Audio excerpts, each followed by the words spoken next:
Hello, ladies and gentlemen. Welcome back to another AshenCast. It is me, a gentleman of leisure of HandOverTheAmulet, and I find myself in the presence this week of Ministry and Ministry Guard. And so, I would like to first open up with the words, "You can't prove anything. I have an alibi for the night, and therefore deny any charges that have been levied towards me."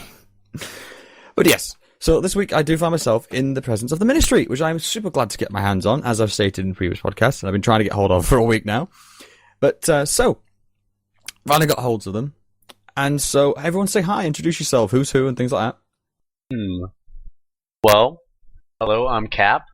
I play Ian Lawson in game, one of the Ministry Guards. I'm actually I am the OC manager / founder of the Crime Ministry. And Anasis. Hi, I play Anasis Nasimi. She's one of the ministers in the Crichton Ministry, and I'm also one of the out-of-character managers. I'm Death's Adversary. I play Rurik Lawson, who's a Ministry Guard, but I'm also an OOC manager of Crichton Ministry. I'm Thomas Cyrell, and I am the commander of the Ministry Guard, and I am the founder of the Ministry Guard prior to the Ministry actually being around. And I am Shandor Voss. I am the Vice Legate Minister. I run the ministry directly under Legate Minister Codigus. I'm also the head guy in charge of IC affairs. And just like that, ladies and gentlemen, if anyone knows me, I largely roleplay criminals and stuff like that. So I'm in the presence of people I will never be meeting eye to eye, hopefully. Well, I mean, a little bit of coins, just... You get the picture. See that? Corruption. That's what we like to see, because we're trying to be realistic here. There's good politicians, there's bad politicians. See what I'm getting at, folks? But yeah, so first things first, just to lighten up things. Recent events, anything out there that's been happening, any general shenanigans you've been having lately that you think is great, just some silly stories or whatever you can come up with. Is there anything in particular that you want to talk about in recent changing in Guild Wars 2? After all, that's the reason we're all here. We have ton. I can't even keep track of everything that we're involved in. That's just right. I don't try to. It just, when a problem pops up, I deal with it. Yeah, like this week is filled with multiple events and just things happening, and last weekend was pretty intense as well. Oh, yeah, Rurik was a hero. Yeah, let's not talk about that too much. Come on. For example, usually like twice a month we try to have a public session, so the whole community can come out, and if they have like addresses or something they need to address to the ministry, or they need their voice to be heard, they can just come forward and present their case, and then we as the ministers can talk to them all, help them out, or strike them down, as the case may be. I still want to strike a few down. Mostly, the Surans. Good old-fashioned racism. Basically, the way I see it, we act as the main body of government. Obviously, NPCs such as the Queen cannot be played, so it allows for more of a focal point, if you will, in terms of deciding what's what. We are a conglomerate of elected officials. It's not, selected based on just by who's in the guild. Any other guild affiliations really don't matter. It is an elected position. It allows for fair judgment in terms of IC matters and disputes. Supposedly. Still a work in progress. It's a very, very ambitious project, and seeing as we're going to have a lot to cover, as we are interviewing two factions of we're both very, from what I've seen, two very thorough factions with their own structures and people and relations with even other guilds. So I'm probably going to leap straight into, you've already described the names of your characters and stuff, so we can probably leap into what do you do precisely. I mean, you have to try and break down the structure a bit. I mean, how would you like to approach this? We can go into more individuals, or do you want to go into the ministry as the whole first? I mean, we've got a good selection here. We could just go over, what the ministry is comprised of. We have very different roles, and each role does something different. All right, we could talk about those. In that case, what do you do? In that case, try and go into more focus here. We'll say, what do you do as an individual in the guild? What makes you so specific? Anasis, you want to take that one for a minister? Sure. Inasis is the minister of the Osen Quarter. That is her IC job, and her job as a minister is to represent the people who elected her. So it's everybody who lives in the Osen district. In character, they elected her. And her job is to represent them inside the ministry. So to speak for them and bring up any concerns they might have, and basically make sure that whatever sort of legislation or whatever is done in the government helps her people. And of course, she serves the queen. I mean, just seeing this early on, I was incredibly impressed because, well, I think a few of the listeners, as well as myself, when they first, unfortunately, the first time I've ever seen a political RP, it was unfortunately people that were self-appointed, as in they turned up in the R community claiming to be someone of great importance, as in there was no guild background, there was no community involvement. And as such, I can understand a lot of people being wary. And as such, this is why I'm so impressed to find your group, really. Because compared to all this early stuff, like bad experience I've had in the past, this seems like a fully founded, thought-out process, as you just described your character in great detail there, in terms of like role, and I just think that's really impressive. Well, when it first got started, there was that whole worrisome, and there was a lot of challenges to overcome, such as that. I mean, we did have some players before the ministry did play ministers, and Nasus was, you were running for a minister, but I bet you were a little bit worried about me, weren't you, Nasus? Yeah, actually, I was playing this long campaign with an opponent before the Crichton Ministry ever came around, and my character had just gotten elected as the Crichton, or as the Osen Minister, and I found this guild, and I was a little worried about it, but I kind of just put my all in to help, and we've gone through a lot of changes. We're kind of doing trial by error. We've learned lessons, and I think we're pretty strong, and we have a good future. One of us. She knows I'm harmless. As long as I'm keeping you in check. So some of the other... Ball and chain, I like this. Needs more whips, and you've definitely got my attention. We have other roles in our guild. Yeah. Maybe we could talk about the magistrates, that we're just setting up our magistrate system, which we're really excited about. Magistrates, and I once again repeat, for the listeners of the podcast, you can't prove anything. I have an alibi for the evening. I've got a lot of lore-aligned guilds lined up for coming up on the show, so I'm getting very nervous. I'm just saying. Okay, got Seraphon soon as well. I've been chatting to. So, feel free to throw some dirt at them. They're going to throw some dirt at you, apparently. So, go ahead. Don't trust them. Don't trust them. Yeah, well, okay. Well, magistrates. They're pretty much lore-wise, they're considered students of crime law, and they deal with the commoner criminals and common law in Kryta. Because the whole law system in Kryta is very unfair. Commoners don't even get a trial. All they get is a magistrate hearing, which is, it all starts, so if the commoner getting arrested, the arresting officer takes the commoner to a magistrate hearing, and the evidence will be presented, each side will get to talk, and then the magistrate will decide the final verdict, which can be a range of anything. We're still working out the law book and all the punishments, but it's coming together quite nicely. Yeah, we just figured out something into working with the Seraph, involving a penal squad or something. That's still, it's one of our projects we're thinking about. The whole success of our guild, and especially with the whole court system and law, it completely depends on how well we work with other guilds. Like we have a Seraph guild we're working with, we have the Ministry Guard guild that we're working with. Again, so all positions that I found, sorry to interrupt, all positions I found very hard to recognize. Again, Seraph, Police, City Watch, these kind of things do appear a lot in many games. Even City of Heroes, a game specifically designed for you to be a hero, there were even police roleplay groups in that. And unfortunately, if they're played wrong, this creates a lot of stigma, which means all the people that are actually taking the effort to make a community do get a lot of abuse. I'm only saying this from a third-person viewpoint here because I've seen it happen. And then come to learn that the guilds are actually very well founded and stuff, it's just no one's giving them the time of day. Right, that is a concern. That's something that, when we first started this guild, we thought this is probably a major hurdle that we're going to have to come, to cross. But Yeah. what we set out doing is basically saying we are a tool for the community to use if they want. We don't force our roleplay on anyone. We just allow anyone who's interested in politics and law enforcement type roleplay to basically use our project as a tool to, give themselves a more immersive experience in the world. Yes. I mean, I started the guild not to go for power. I started to help bring more RP into the community.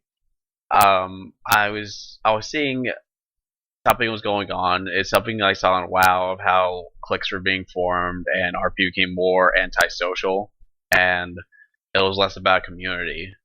So I, originally created this to generate political RP, which will cause more subs to come up, more conflict. People might be talking about what happened at a hearing or at a trial or at execution, or did you hear about this guy get arrested? It will give a lot of the other RPers topics and goals that they can go like, hey, they can just run outside and get arrested if they break the law, or if someone's attacking them, they can call a guard up. But all these things, all like the guards, laws, none of it can exist really without a form of government. This is what I love about it. I mean, if anyone else has listened to these podcasts before, I have a borderline obsession with community-driven projects, just on the grounds that it gives people these tools. I mean, we had previously had a group called the Templars in, who were basically a good-lined group that are out there trying to help people. And this was just a taste of what was out there, really. Because those are fantastic guys, great to RP with, and I still promote that if you ever bump into a Templar group, they will help you. But now when it comes to actually Divinity Reach, you've managed to actually... Well, as far as I understand it, Annette has given us a world to play in, alright? And the RP community has taken that in. But what impresses me above anything else is the fact that you people have taken it a step further and created a world within their world to make it even more realistic. You've basically established a working law and order and administration system in Divinity's Reach, which, I will sing your praise for this, because I still think it's absolutely astonishing. It's definitely still a work in progress. Definitely. Yeah, it's never going to be perfect, I will admit that. Yeah, we're always getting everybody together and talking about new things that we could introduce to the idea. We have multiple guideline threads that are raised almost weekly. Well, yeah, constant change. Plus, when it comes down to it, this is the internet. There's bound to be shit that's going to happen spontaneously. Some stuff you can't always handle. Yeah, a lot of things we don't even think about until it comes up in roleplay, and we're like, oh, how do we handle this? And then we have to figure out, a procedure.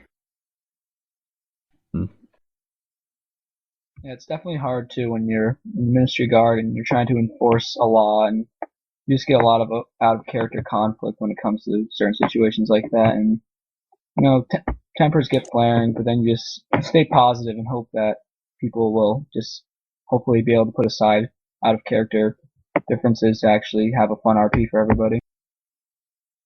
I mean, I was absolutely astonished when I found this, because people actually know about the current Roachner Initiative sort of little mini cult lab that's going on, which will be covered in a other podcast soon, is recognizing certain authorities and certain criminal guilds banding together to actually talk with the actual police guilds on an out-of-character level, just so we can say, oh, hi, Because one of the big things about the group I'm with currently is the fact that now that I know about a Seraph Guild who are working with you, I've come to know you and actually get to RP properly.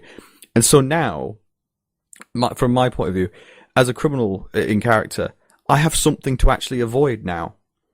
There are Seraph in the streets I will try to avoid. I do not want to end up in a trial. Yes.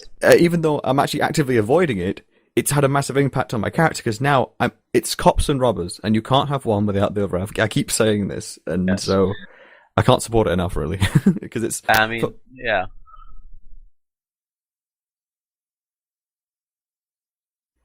It's definitely something that requires out-of-character talking on both sides, and that's actually something we just introduced today. Cap wrote up a really great guild-to-guild roleplay contract that we just introduced today, and basically it's just an agreement that if your guild wants to participate in the ministry roleplay, that you're basically promising to work with us on an out-of-character level and and then we can make the world immersive for you, and you can be involved. And so we've already got maybe 4 or 5 guilds who have already signed it. Oh, hell, Yes. send me one. I'm just establishing the Rogue to Rats. I'd gladly sign up to that.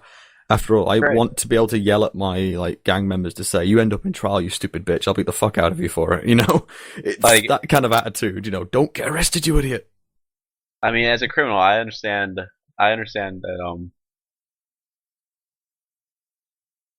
Yes, there's the link. But I understand as a criminal RPer, you're very worried about guards and how they RP. I saw it back in World of Warcraft. Yes, he left. He left for an emergency. He'll be back soon. Assassination. Yeah, I don't know. But anyway, I saw how in World of Warcraft there were some guards that they were just dicking around all the time, or they god modded because they were just tired of dealing with so many people. But to reinforce security, well, like OC security for our peers, you can find on our forums that I've wrote up so many guidelines, IC guidelines and OC guidelines, and it's very important factor. I've been trying to ditto. Yes. Actually, I've been reading over your forums as well as your Falcon Company. You've been dealing with. Is that the Seraph Guild in Pacific you were mentioning earlier? Yeah, Falcon Company. It's been stuff like that. So those sort of guidelines, I cannot really stress enough how much I do love people that take the time to make those, because they are. I can understand they can be quite tricky to write out. So I must admit, I am looking through yours for examples and inspiration, because you're being very thorough from what I've seen. Yeah, I mean, I've pretty much followed a lot of people don't like this policy, but my personal policy is if I cannot make everybody happy, I'll make them disgruntled. Sort of standard mumbling. So everyone's just yeah. Yeah, pretty much, because if you make somebody happy, you're gonna make someone mad. You gotta be fair on all levels. We try our best, and we have we allow anybody who's interested and who has a character that makes sense join the ministry. You don't have to be a minister. We have tons of other roles that are available to people who have less time to devote. Something that we haven't quite gotten off the ground, but we're still working on, is our representative role, and that's basically they kind of function sort of like lobbyists function in the USA government. Yep. Oh god, full-on parties and lobbyists. Oh, that's going to get rather extensive. Because people do love a good argument on the internet. Yeah, I set up a whole event thing called debates. I was expecting there to be a lot more debating going on, but they love OOC arguments, not IC arguments. See, I think that there would be more of a focus on debates if we weren't always so busy all the time, both OOC and IC. Yeah. It's a very grand project, which is a great reason to get you guys well known out there, because, I mean, hell, this is an open advertisement for recruitment if you guys are taking them in. Ministry art is. We could use more blood. Namely, guardians and warriors, please. Yes. But we'll take anything. We will. The sound of a true politician. I'll take anything. It can hold a sword. It can be a guard. No. Yeah, we're very they selective. have to be noble, though. Yeah, we're very selective, because the guard is supposed to be like we're cocky and we pride ourselves in being the best military order. And when we recruit people, we have to be very selective. Like, you can't just take in any commoner off the street. You have to be well educated, proper. You have to hold yourself in regard, because you are dealing with ministers and you're dealing with nobles. You can't be some back talking street urchin. Oh, blatant racism. Commonerism, peasantism, prejudice. We need a word for that. I'm going to call it peasantism, just because I prefer the word. It's like Monty Python. Help! Help! I'm being oppressed! I've actually seen someone yell that, and I've seen a sheriff yell out the line, "Stop there, criminal scum, you have violated the law." And it was like, part of me wanted to say no, the other part was like, oh my god, I'd totally roleplay with that, just out of respect, more than anything else. Because then again, there's also, a great chance of corruption there. Because am I the only person that played through Oblivion and stuff, and it was like, oh, I murdered someone. Here, have 500 gold, and you'll forget about it. Oh, definitely. That's a major part of our roleplay is that we totally allow in-character corruption. I mean, as long as it makes sense and it's, role-played believably, there's definitely in-character corruption going on. Yeah, it's just, be warned that if you try and bribe the good cop, he may backhand you, You gotta be sensible about it. All right. Yeah, there are some good ones and some bad ones, so you gotta pick right. Get all the info. Makes note. Add in paper. Dirty cop wanted. But yes, speaking of these roles, we've covered magistrate and minister so far, and even representative, as in lobbyists. Any other roles you want to address a bit more in detail? Secretary. Go to Yes, we have secretary now. secretaries. Each minister can have a secretary, which basically kind of helps them with their paperwork, speaks for them if they can't be present. Choir boy to the Catholic priest. And I can foresee in the future that we're probably going to need more administrative roles. We don't have them yet, but I can see in the future we probably will need more record keepers and administrative type people. Yeah, I mean, instantly I have images of scribes and stuff like that at meetings, so that must be... We currently have our unofficial scribe at the moment, and she's doing a wonderful job. Yes, we actually keep minutes from all of our open sessions online, and from our important meetings. We actually take minutes and put them online so anybody can read them and see what happened. Here is the link to it. If you ever get time to read. For the folks listening to this when it's actually uploaded, I will be including these with little notes saying, this is that link he was talking about. That was the link he was talking about. This is the link he was talking about. Just so you know, look in the description below, and you should see the links for each point in the conversation. Sorry, do go on. I just wanted to... Yes, secretaries, like several other... Like, did we go over their duties? Like, as a secretary? Of what they actually do? Yeah, I kind of touched on it. They basically, they're like the staff for the minister. They go with the minister to meetings, and go ahead, Caps. Yeah, they back them up. If a player who plays a minister who cannot attend a meeting, or is OC sick, or ICU in the hospital, or just can't get to a computer, their secretary can stand in for their position during certain events with some limited power. So yeah, I mean, secretaries they are a very crucial role because we understand that not everyone can be there all the time. Oh yeah, of course. And the level of participation. Oh, sorry. Oh no, I was just literally going to say, IRL always interferes with in-game time, that kind of thing. So it's good to see you actually have a basic understanding of you want to do all this, but we do actually have to. I think every guild has to contend with the fact that it's like, yeah, my character would totally be there during this event, but in real life, I've got to be somewhere. It's always a problem you have to face. We do our best, but like the one role that we really have to have super participation from is the minister role, because they're almost like our officers, and they have a lot of stuff they're involved in, but we still understand there are times where you can't be there, so that's what the secretaries are for. Yeah. Let's see. Yeah, we understand the whole issues of times. I definitely understand that because I would have started this guild much earlier, but I missed the launch date of Guild Wars 2 and several months afterwards because I was on deployment.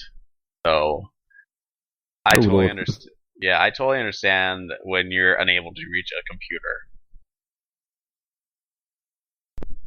Well, especially when jobs involved, especially when you're actually on. You specifically, I can definitely see why that can be an issue. Yeah,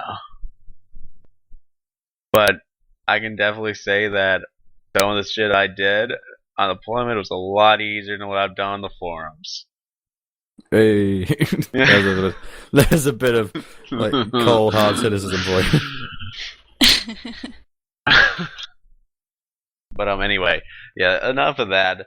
I should not be so disgruntled. That's why I have these two. Stand by me. Just starts playing in the background. Yeah. I'll fade it in for you. I'll actually put it in the recording. Yeah. Other than that, let's see. We have secretaries, magistrates, ministers. We used to have guardsmen in the crime ministry till we found Cyril here, and we moved the guardsmen over there. As I said, my IC character is a guardsman, which it may seem kind of weird. Because from most other RP guilds I've seen, most of the founders are usually the leaders of the guilds, IC leaders. But I don't like that. I like to stay in the background and giggle. Even though you're a lieutenant in the Ministry Guard. You're an old angry guy. Yeah, I am an old angry guy. Wait, is this the guy that was throwing rocks at the ministry saying I pay my taxes? No. No.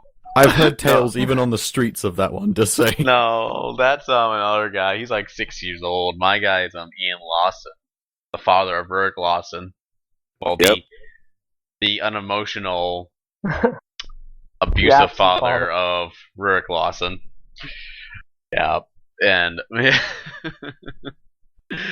I just find playing a guard is so much simpler than playing a minister. Well, it takes a certain type of person, really, doesn't it? You have to want to roleplay political stuff at the end of the day. Yeah, I'd rather bash somebody's face in than talk to them. But I think. Go ahead, Cyril. well, and another playing a guard, you have to be a certain type of person too, because you're standing there for like 2 to 3 hours, not doing anything, not saying anything. You're just standing there on guard duty. Well, we Like, shoot shit in the guild chat. Yeah, well, but in character, like there's, and I like try to stress that when we're recruiting people. Like I'm like, we're the Ministry Guard. It's in our name. We're gonna be on guard duty a lot. Like we do other things. Like we go and raid places. We beat up some people. Back tomorrow alley night we're beat-ups. Yeah, Bother the Seraph. a lot of dispute with the Seraph. Tomorrow night we're gonna be performing security for Minister Nassis's public speech. So we're getting outside of the gym. Yep. I want to pop a cap in somebody. Join the Rooks and Rats. Well, what about popping caps? Oh, no worry, I get a Shameless self-advertising in my own podcast. Who would have thought it? But guess what? I can do it legally. The man's got a point. He had a knife. Oh god, I knew this. I've said this to the Seraph, and I'll say it about the Ministry Guard. It's like, oh, he had a knife, and it happens to be a Crichton guard knife or something. No one questions it. Like, oh, why'd you shoot that woman? She had a gun. Where was it? Her child was holding it. Her unborn child was holding it. He just beating up a pregnant woman. That's how bad it is. Only in the back alleyways. Never public. Yeah, even criminals have standards. God, Lord, all the corruption. Yeah.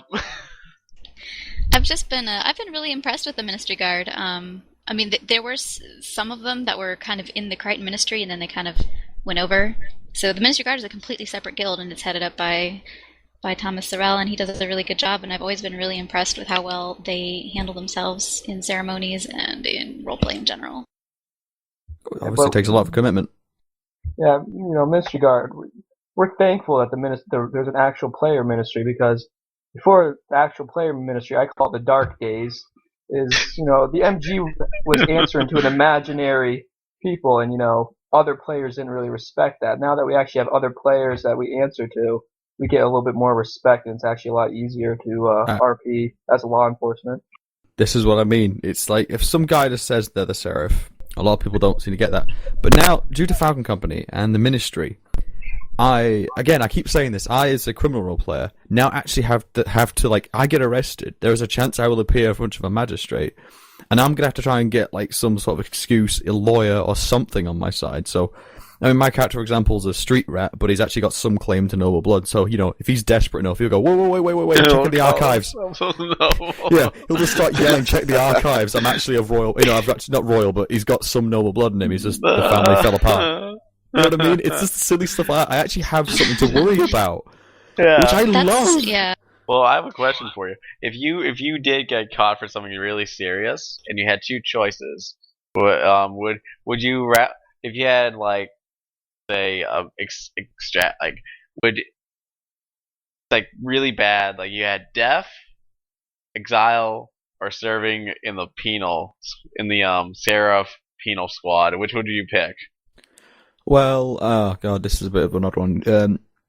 According to we're trying to work out what our actual roleplay policy, because if this is becoming a real thing, I would love, as the Rogue Rats, to actually write our response to it in character. For example, it could be anything from we'd like someone on the inside so it might work, or it might be something on the lines of we're going to string you up, you traitor, for betraying the Rogue Rats, you know. So I might be signing my own death warrant if I said that. Exile would mean I'm leaving the gang, but so I might be able to live off my life and stuff, which would be okay. You'd be exiled, but you'll still be able to.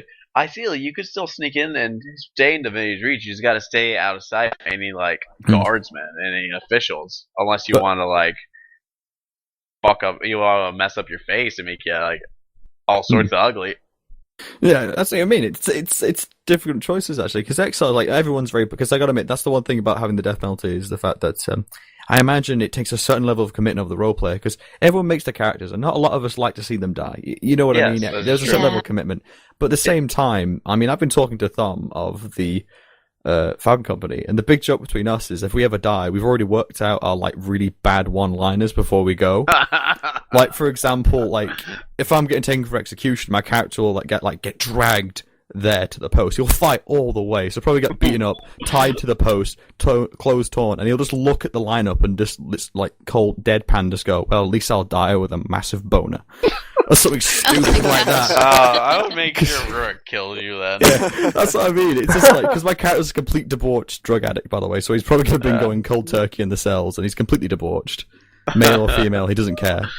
So based on the lines, so basically that's the big joke for my character. I would go out on a bad line just because there's a certain appeal to dying well in a roleplay, which is somewhat lost on some people. You know what I mean?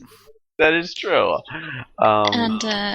Actually, Deaf Adversaries. He was one of the characters who actually has killed his character off in the Crime Ministry. Yep. You want to describe that? Yeah, tell him about that. Okay, so I used to play Minister Giovanni Sartori, and this was back when we were first starting out. I helped Cap get the guild set up while he couldn't actually log into the game, and I was sort of the IC manager at that point, just because I knew what we wanted to do, and eventually I got to the point where it was continue my character on and potentially be voted in as Vice Legate Minister or become an OOC manager. And the way I stepped down from that sort of is I had our the ministry's big bad adversary Apophon, who's known as the sovereign of the faceless ones. I have to give a shout out to him in this because the role play with him so far has just been incredible. It's hard to get a good opponent when it comes down as well, because like I said, there's some bad examples of lower guilds, but there's also some bad examples of, some people take evil a bit too far, Yeah. So I'm impressed you found someone dedicated enough to be able to pull this off properly. But yeah, I had it orchestrated with him that his character was going to kill my character off in a public display. And while we were in a session at one point, he whispered me and was like, "Do you want to do this now?"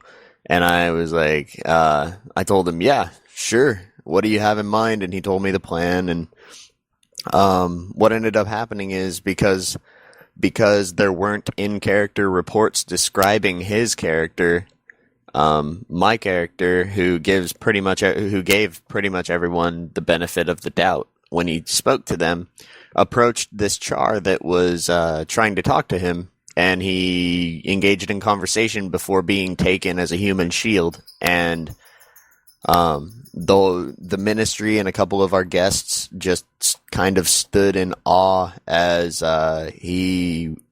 Apophon was delegating a few things, and then certain other things happened, and my character ended up in a bloody mess on the ground.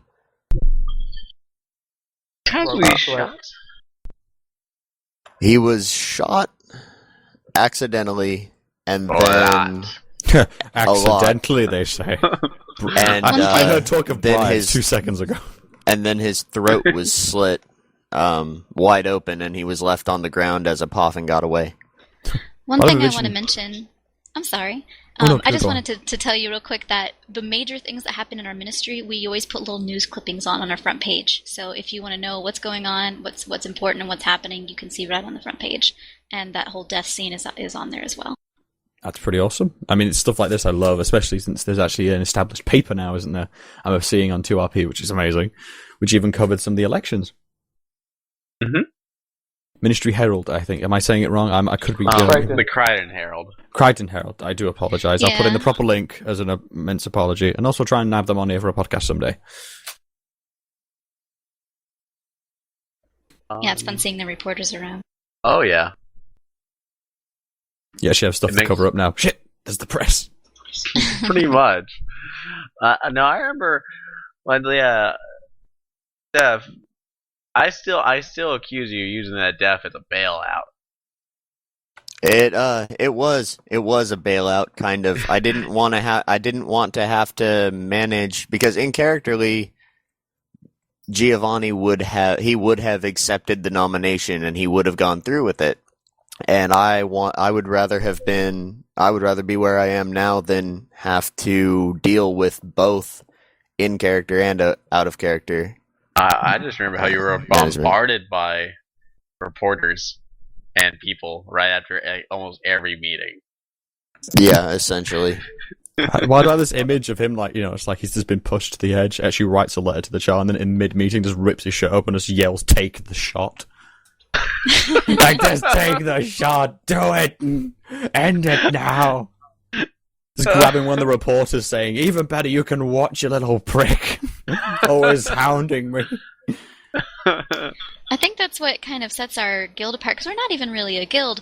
I mean, we're not a traditional guild. It's not like we go questing and we don't rack up karma or anything like that. We pretty much just put on the tag when we're doing roleplay. I mean, we're going to have to cover that in a later section, so I'm trying to keep to the schedule here. So I just realised we're a bit veering off into various sections I'd like to cover in a certain order. So as you've basically described, is there any other role you want to describe before we move on? Because you seem to have covered the guard, ministry, secretary. Anything else in particular before we move on? No, I don't think so. We're going to have more roles in the future, but that's all we have right now. In that case, you've already mentioned a particularly... well, let's say any particular favourite moments then because of this, apart from the glorious death/suicide of of the previous minister. Should we bring in some of the scandals? All the scandals, feed me this information. There's lots of scandals, Hey, Ooh, scandal darlings. Hey, Dev, What? you want to talk about the Vice-Leggett scandal? The Vice-Leggett scandal. The baby Why mama? wasn't I given this information? Why wasn't I given this blackmail? Think of the blackmail. Vice-Leggett. You know what I'm talking about. I'm trying to remember what you're saying. Does it have anything to do with an auction? No. No? It involved a pregnant lady, though. The most classy of ministry scandals. And I believe That minister's mama. Oh, the baby mama drama. The baby mama drama. Please tell me that's the official file name. Baby mama drama. It's Just not another actually anything that the ministry knows in character, and I honestly I don't think I should really talk about it that much since Shandor's not here with us currently. Yeah, if he was here, I bet he would tell it. We'll say it for another time. We can also get him back on again. We just had to specify he's been lost due to technical reasons, and we are doing our best to try and get him back, but currently, so we've had to continue without him. We just have, like, every minister and every person who is a part of this project, they all have their own personal stories going on. And, and then they get interlaced, and then they get brought into the ministry. So we just have so many overlapping stories and overlapping connections. Which is life. Dun, dun, dun. Guard just tries to stay out of it. Well, stay off my streets then, you dumb guards. Trying to arrest me for selling my junk on the streets. I just want to bash some skulls in. Yeah. Keep away from Roten, you. You're mean. But if you want to distract the Seraph or something, you just gotta find the right guards. They'll probably help you out. Because the thing about corruption, it's going to be very hard to manage. Because if the entire guild is corrupt, no one respects you anymore. Oh yeah, you gotta have the Yeah. good cops to play along beside the bad I cops. mean, It's And not just like good, but I mean like lawful good, like Rook Lawson. If he Yes. he goes on he'll go on a witch hunt if he learns that any guards are corrupt. Yeah, Yep. we try to keep a good balance of, we do have lawful and good characters, and we also have corrupt characters. And one of the major things we want to make sure of when people are playing corrupt characters is we make it really clear that we accept that, but that it has to be Discreet. feasible and discreet and reasonable. Like if they're out in the public doing shady things that everyone can see, we can't accept that. It has to be kept in the shadows. If you get caught, expect to get in trouble in Yes. character. Yeah. again, you'll be taken to a court system which you've established. Again, I can't say how much I love that. Because another aspect of that is because it must be hard maintaining a certain balance on the grounds that, fear of having an entire chapter of guards. One half of them is all corrupt. The other half is Judge Dredd. Because there's a difference between following the law and then all of a sudden, I am the law and all that crap. Sorry, everyone knows Sylvester Stallone's version of that was the definitive. Yeah, that is true. I mean, and we're still working on the trials. I do a lot of research on the actual Guild Wars 2 forums to see what kind of game mechanics are about to come into the game. There is hints at a duel system at some point in the future. There's hints of it on the forums, but I'm not sure how that's going to affect the ORP, because when it comes to trials, we're trying to follow his lore as much as possible, but it's the trial by combat. That's a tricky thing. Oh yes, I because that mean- is actually Yeah. a law. It's even in the main story, isn't it? Yes. I'd like to put something in there. We might have a way of doing that before the Oh, dual yeah. system comes out, because there are a group of players that already have a prototype rolling system to be used in roleplay combat. Hooray, roll systems, about goddamn time. Yes. They're needed But, like- in every online roleplay game. Yeah, I mean, but the whole the trial by combat is that I still need to write up this contract, but it's pretty much going to be a contract signing of if you agree to trial by combat, it could possibly end up with your character dying. Yeah, I imagine Yeah, you 'cause can't just do there's, trial combat and then get exiled. It's you chose trial by combat, you fail that, you get the full penalty. Well, Yeah. if you enter into trial by combat, the winner dies, or the winner. No, the loser Oh, dies. God. The loser God. dies. Christ, the law is harsh, man. Everyone The dies. loser dies, and the winner is alive. So your guilt, is proved by your death. So one of you is going to die. I mean, you Break can the also fight. you could also pick a champion, but if that champion dies, you're pretty much at the mercy of the ministry. Yeah, we talked a long time about whether we should include trial by combat, but at the time, and for right now, until we finalize other things, it was just too much to take on. Yeah, I mean, the role system, I've seen it. I've heard really good things about it. It's amazing. Yeah, we'll probably Yeah. be using that, though I will admit, if dueling ever comes in, I would really want to use that just because how compact and fast, and how much time it will not take up. And because I like killing things. Oh, God, it's overall extensive. So, any other particular moments that stick out? Shall we talk about the Our, Sarah and Ray trial? Yeah, we did. We did have a trial where we had one of our ministers who was found to be corrupt or corrupted, or she wasn't doing her job properly, and we actually had a summons, and we voted no confidence, and the whole public was there, and there were testimonies and Ooh. eyewitnesses, and we kicked her out of the ministry. We ruled, and we took away her minister's seat in character. I think that was the first time we caused overflow. Yeah. And See, that's we've been impressive. causing overflow in every event since. Yeah. Oh, it's you guys. That's why it's so load. Oh, yeah, so long now to we're gonna load be into hated. Village's Reach. Yeah. Every second and fourth Saturday around is it like 9 o'clock Eastern Standard Time? Yep. Hmm. Yeah, that's when the hearings start. That's when overflows begins. Oh, so it is this. Well, you can't be blamed more than the people that get kicked out of World v World when the world resets, because everyone spams an AoE and you run from that portal.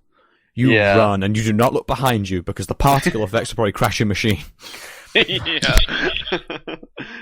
I remember They're the our first open session had like 2 people. There was like nobody there. There were only 2 ministers, and then our last open session was Saturday, 2 days ago. Yes. It was. And there were so many people that we were having zoning problems and people couldn't see each other's emotes. I really Wow. think we need to contact ANET and get them to help out the zoning problems in the chamber. Yes, we need more. We needed more rendering for us to see all the people. I want to get some good screenshots of the crowd. Hell, I want to attend. At the very least, I can just look around and yell random abuse and get escorted out. Yeah. We've already. Yeah. But that sounds amazing, because I assume you're actually making use of an actual location in game. Just unfortunately, I've not had the ability to attend due to personal affairs. So, where are you actually located? Well. Yeah, we use the Chamber of Ministers. Yep. Well, there you go, ladies and gentlemen. They can find them pretty easily enough now. Yeah. And there's usually always a minister or some ministry staff member standing somewhere by there. That's usually what happens when I walk up there. I see them, I just hide. Don't want to do your duty. Well, I don't want to do my OC duty, which is, listen to everybody and help them. Yeah, make sure everything's running smoothly, which is what the OC managers are supposed to do. I'll make a promise then. I'll make a promise. As soon as the road to Ratchet up, we'll do something to get you guys out of the minister. How about that? We promise. We'll commit some high-level crime involving a minister. Actually, another thing I'm thinking about doing for the criminal guilds is maybe, like, Zero, would you agree with this? The whole, like, plotting of, like, patrol routes, like, OC public knowledge, so, like, they know where to do some crimes if they want to get caught. Yeah, if they want to get caught, like, let them know where a guard will be. Because obviously we don't have, like, the thousands of people to be in every spot of the city at every point. But if people want to get caught for some reason, if they want to experience what it's like to get caught and put on trial, then they can just plan their crime where a guard will be. And they can get caught and get beat up and have a trial. They can feel the cold rod of the law. Oh my. The ministry's hammer. What can I say? Your man in uniform with chains. What's not to like? We also, it's another thing the guard gets commented on a lot is our uniform, which is nice. I was like, oh, you guys did a really good job with the uniform. We're like, yeah, we know. Ooh, I definitely want to flail somebody. I mean, that a lashing. That's one of the punishments. Hey, Cyril, can Ian lash people? Can he be like the designated lasher? Oh, of course. Yes. We'll give him a special whip. Don't forget a ball gag. See, things now everything now the ball's firmly in my court now, ladies and gentlemen. I'm now in my element. As you listen to any of the previous podcasts, you'll know. So I'm just saying, if Gabe gets involved in this, he's totally yelling, "Come on, you sissy! Another 5 goals, so you go for another 10." Operation Punish Me failing. Operation Get Me Aroused. Utter success. Though My character will be yelling abuse while whipped. I'm just saying. He will be gagged. Well, that's even worse. So no, I'm not even going to go there. No. We might also do an Eddard Stark beheading type situation. I did wonder eventually. about what is the this is actually a personal question, which I think some listeners might be involved in. What is actually the methods of execution? Is it beheading, hanging, or shooting in Kryta? Because there's all three. It's pretty much we whatever we want at the same time.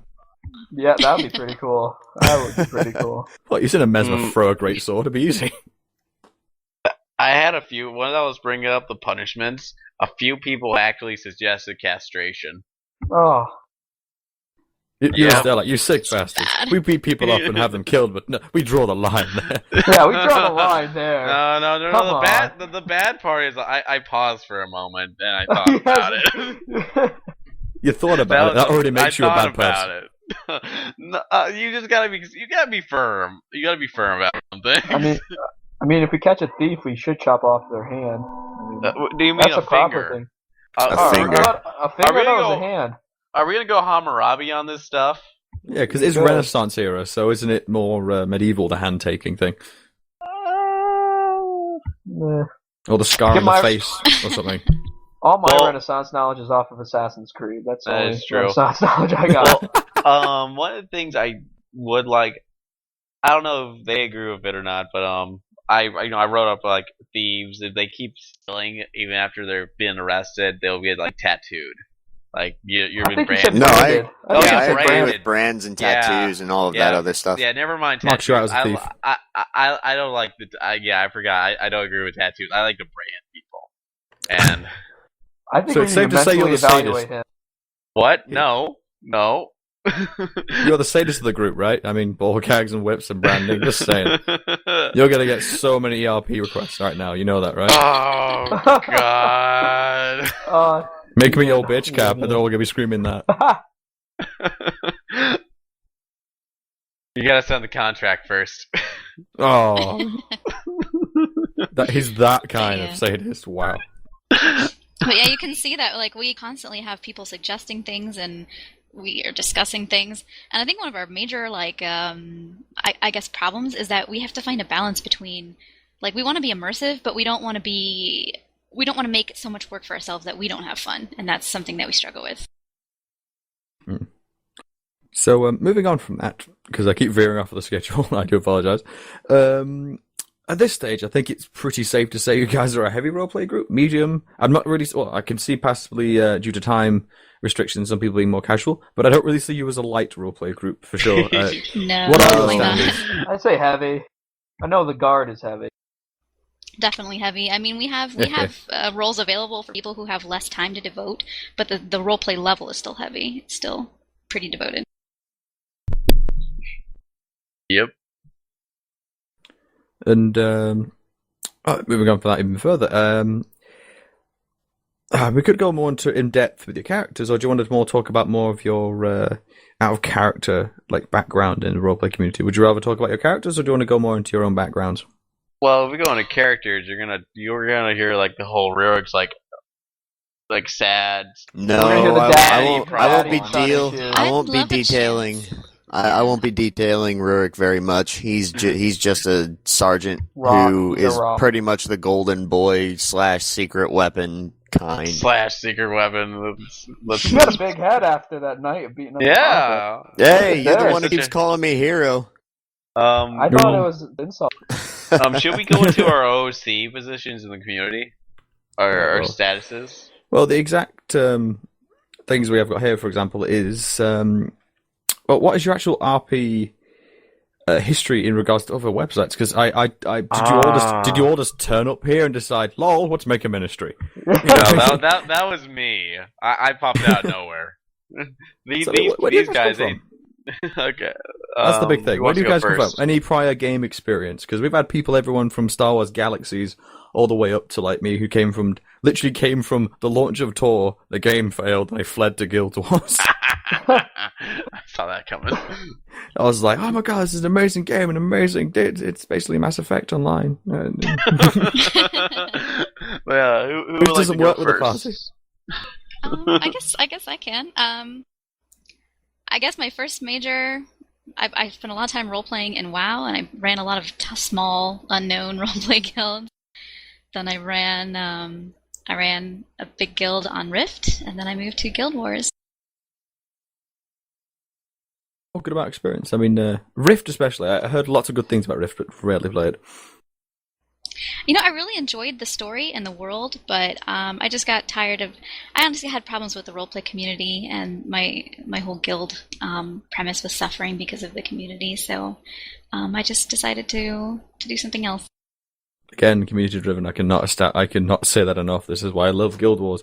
I walked in relatively new to game. I'm a forum role player by trade, really, more than anything else. A number of forums I've applied to over the years, and happily RP'd on. But then once I got in the game, I stumbled into it. I was like, oh, this is all right. And get involved with the Ashenfold community. And it's like, oh, there's people out here. Oh, there's this, there's that. Holy fuck, I could actually go to trial now. What the fuck happened? I suddenly discovered that everyone was out there, and I was like, I gotta make a podcast, get you guys on here. Look at this shit, people. How are you not paying attention to this? This is awesome. Oh, hell, Shandor's back. Let's unmute him. How do we do that? I already did. He's not his microphone isn't connected right now. Okay. No. Well, the technical difficulties. Well, for me, this is Cap. Before Guild Wars 2, I ran several guilds in WoW. Wow. Ouch. Yeah, I was in Rhymer's Accord. I ran the Ashen Vale Outrunners. What else did I run? I did attempt to do a War Song Outriders, and I pit those two guilds against each other. There was one personal little game with my own little RP PvP thing going on there. And then I ran the Drunken Dwarf Brigade, which was actually the most fun I had in WoW. Especially because, right. Yeah, I mean, especially when you break a human spine by piling like 20 dwarves on them. Yeah, that sounds like the WoW RP I'm used to. But yeah, other than that, other thing that I would consider, like, to my role-playing experience is that I did a lot of theater and stuff, so now that I really can't partake in theater or acting, I use, RP to get that kind of creative outlet out. Mm-hmm.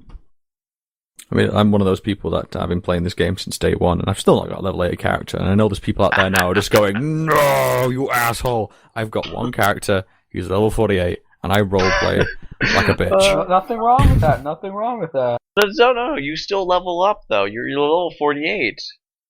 Oh, it's just so I can have all the abilities. But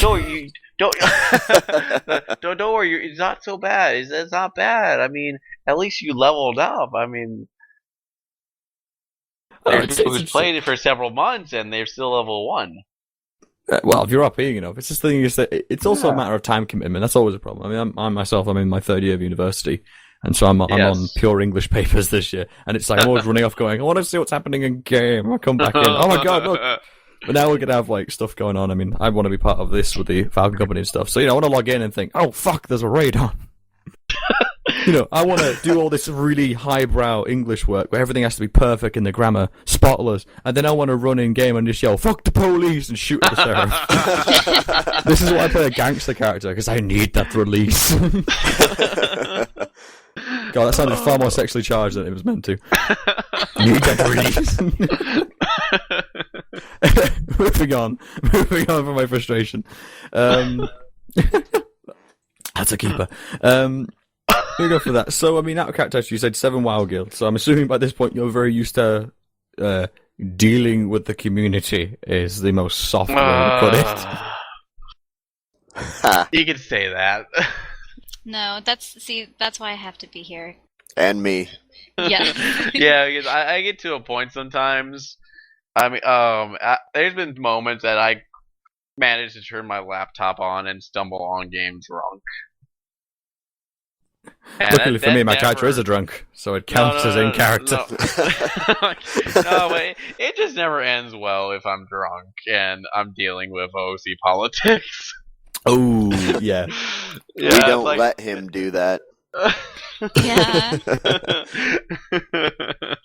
Cap is the very decisive, let's get it done right this moment, I'm making this executive decision type person. Yeah, and then me and Rurik are the ones who are like, well, maybe we should think about this for a little while. No! We do it the American way. Yeah. I tend to be the meaner one, but... So he tries to stay quiet. Yeah, I try to stay quiet because I tend to be seen as more mean because my methods of communicating with people generally tend to be more like direct and in their face, and a lot of people don't like that. So it's a delicate juggling game, really, because what I've seen in the community, isn't it more a case of like, it's good to be direct because unfortunately there is a large amount of people edging around issues, but at the same time it's like, but also some people accept politeness, and not to mention all the different people out there, everyone takes offense different ways. I can only imagine. Definitely. I can only That's imagine why I'm how you always deal with telling it. Cap, I'm like, you have to be sensitive. Define sensitive. I generally just voice my opinion to the others and make sure that they know exactly what I'm trying to come forward with. And in Asses here, she's generally the one to make up the player correspondence messages and whatnot. Yeah, I do a lot of the communicating and organizing on the site and with the community. So you get the Yes, notes just full of swearing and edited it down to how are you today? Pretty much, because if me or Def wrote up some of the replies, it would end well. Why do I envision, like, everyone keeps saying you're not very sensitive? Why do I envision of just like a random drunken text of "suck these nuts, bitch ass, whiny motherfucking worse than Hitler, bitch ass"? He would send that to me, and then I would put it in a diplomatic fashion. Yes. By the end of it, it's like, welcome to the guild. Welcome to this. We have differing policies. Yeah, I managed to clear out an entire voice channel when I was drunk before. Oh, God. Yeah, though and then I was taken through a jumping puzzle, which I actually completed. Drunken puzzle think, while drunk. What? Yeah, that was I do amazing. think, like, Cap, what you do is important, because, like, in the end, there are just some things that we can't ever make everyone happy on, and we just have to have someone that says, this is the way we're doing it, I'm sorry, this is just gonna happen. Just let me pull out. Cap is that person. Just let me whip it out and smack him a few times, and we'll get it done. Oh, back to the ball court again. No, you should have heard like the whole my whole podcast with other guys like MDR Nation. We went Yes, into like I've listened to it. Yeah, the whole alien, the whole banging the alien. Oh, God, yeah, I remember that bit. We went off track. Just like That's now. well, you went about aliens here. It's about whips, chains, and sex. That really just shows like the different attitudes of the podcast, doesn't it? Well, I'm filth. They've actually got some bases in science.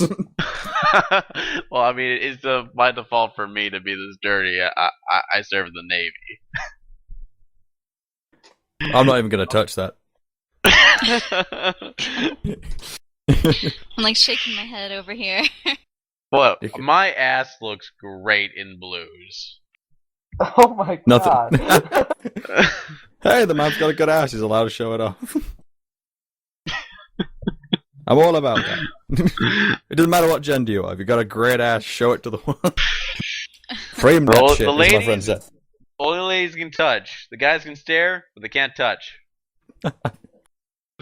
God, unfortunately in my life, I've gone to numerous bars, and I've had my backside pinched a fair few times. Each time, it's been a guy. Hey, it's okay. Just a heads up. Hey, it's okay. It was a guy. I've gone to bars too. I've got bond drinks before. I love getting a drink bought for me, though I'm always careful. Oh, God. See, at least you guys can go to a bar by yourself. I would never do that.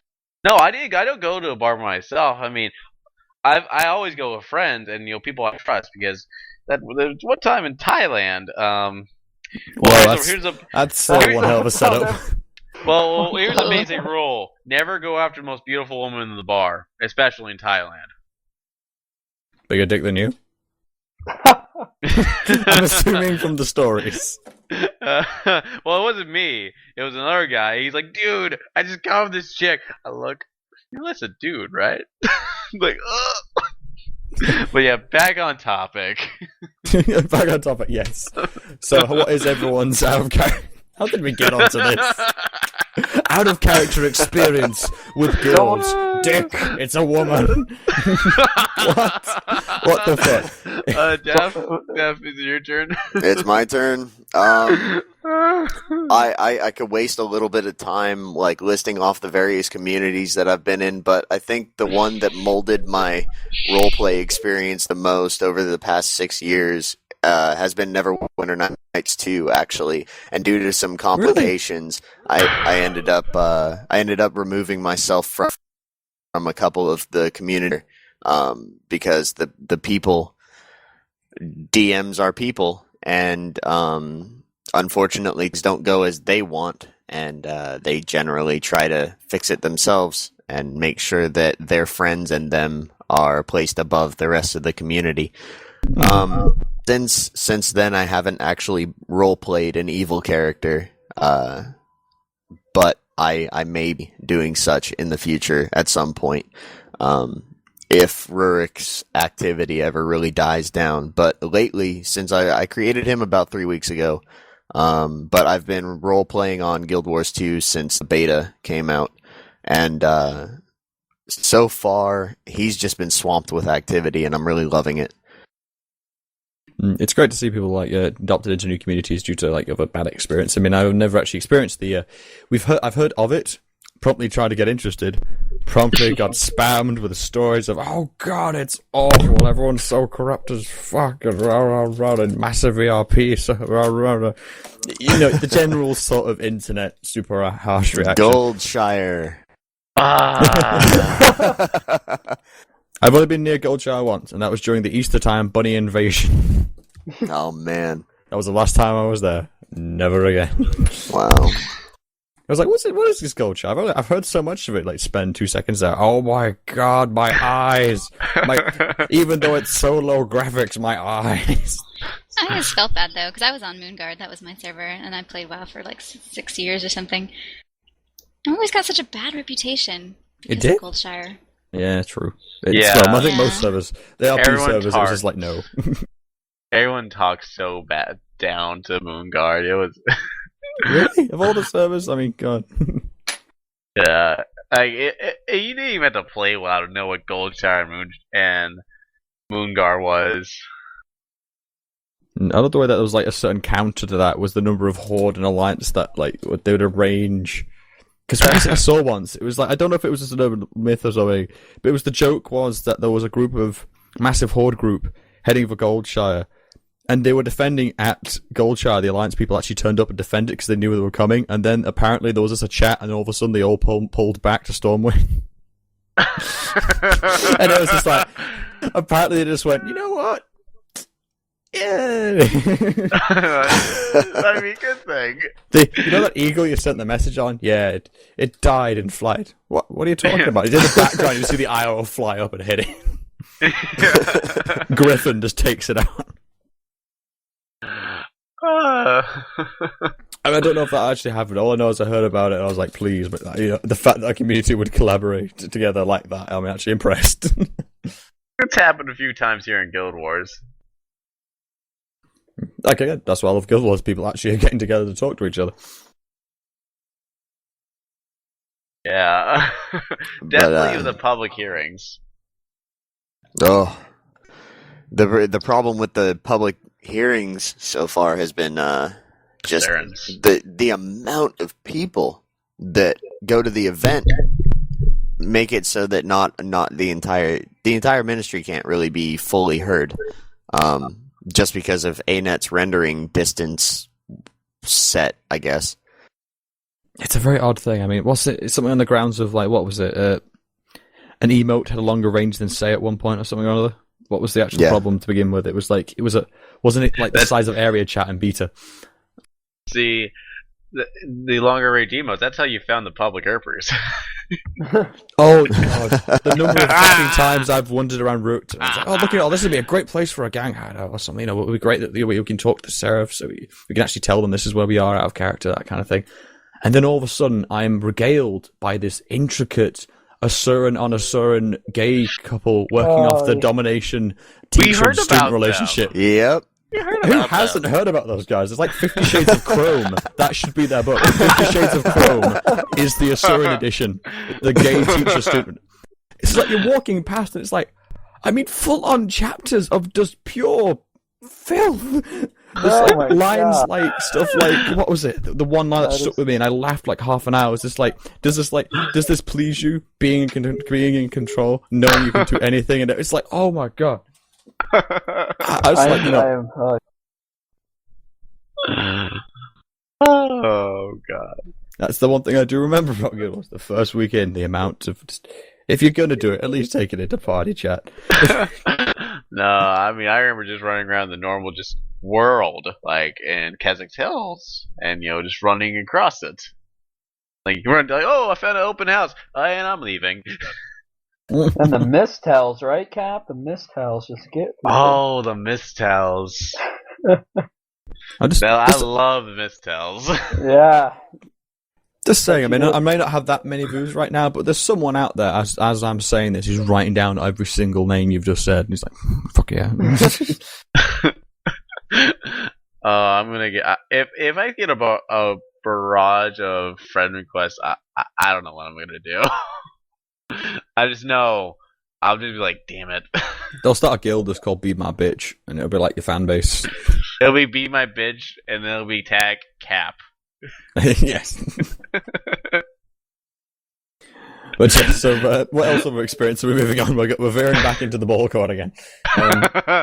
So yeah. So what's your any other experience from anyone else you want to carry on with? Or sorry if I interrupted. So do carry on. Thomas, you didn't get to talk. Oh. Yeah. Well, I'm the youngin' of the group. I really haven't been in MMOs that long. Only like 3 years. So not as long as everybody else. My first, How old are you? I am 19. I'll be turning 20 in April. Shit. Yeah. I'm 22, so I'm 20, as in 20. What did I say? 22. What the hell am I talking about? I'm 20. Yeah. I'm 21 me. and I'm legal. Wow. Wow. What a broadcast. Shameless whore. Shameless whore. Do carry on, Thomas. Please ignore me and Cap. I need to start my own channel. The first MMORP I got into was on Lord of the Rings Online. Ooh, good stuff. I was in like a heavy small. It was like only a 6-person adventuring guild, but it was like heavy RP. Like we just go around, we like live life, but like adventure. It was pretty cool. It was like a band of traveling warriors or something. It was pretty cool. It was a good thing to. Like, Very that was the first time I ever very RP'd. intricate. I'm very surprised. Yeah. I mean, that's a very small, a very intense basis to start off, considering it's only 6 of you. And then to go from that to full-on ministry, God, jeez, you've come along. That's a big leap and like heavy. You came into this hard. well, there was a little intermediate. I got into Star Wars Tor. I got into Tor. Bite the pillow. I'm going in dry. Damn it! I was thinking it. I wasn't going to say it. I was going to let him finish. Cap, you bring out the worst in me. Thomas, please go on. And you like it. Oh. That's gonna be a soundboard now.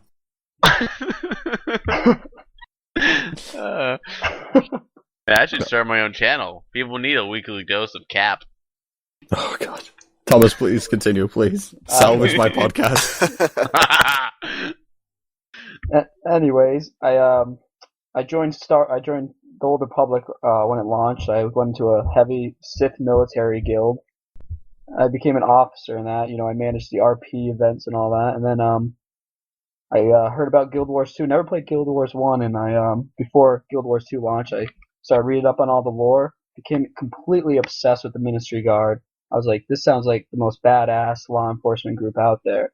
So I came in as soon as the game launched. I started up the Ministry Guard, and that's basically it. It wasn't very easy because the community didn't really accept the Ministry or the Ministry Guard at first. Couple months playing as Ministry Guard, I left the game for a few weeks.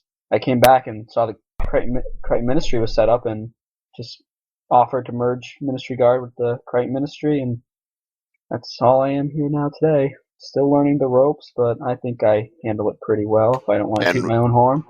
And we love him for it. Thoroughly. He does a great job. Woo. Anyone else want to tell them about their out of character experience? Or was that everyone? I've kind of lost track with all the filth. I think that's everybody. Is Shandor still here? Yeah, He's his mic is still. Yeah, it's disconnected still. Good. Alright, I'm back. There he goes. Hey. Oh wow, that was good. So straight out the frying pan into the fire. What is your out of character and experience with guilds from various other games? Oh, Jesus. Okay. Well, I've been playing MMO since 2004. Started when WoW came out. I've been in 12 different guilds on WoW. Each one I ended up becoming somewhat of an officer, or I led. I started off with the guild called the Scarlet March on Moonguard. And it was, during Wrath of the Lich King time is when I first began most of my leadership roles. We started off small, but we spread like wildfire with the whole Lich King theme, and let's reclaim Lordaeron. Next thing you know, we have like 138 members, and it blew up from there. I led this whole massive campaign called the Scarlet Rebellion, where we laid siege to.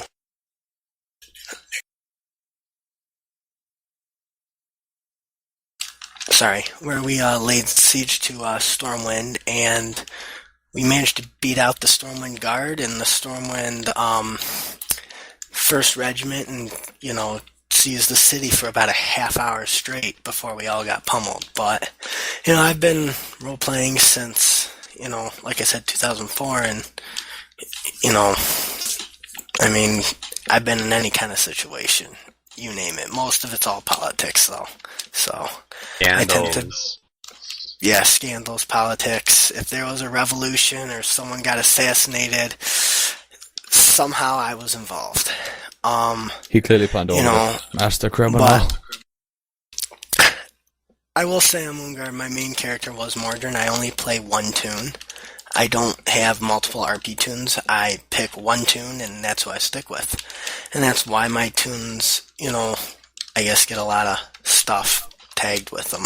But, overall, the experience is fun. I enjoy it. It's, the communities usually are great. Yes, there are, can be some drama issues, but that's easily worked around.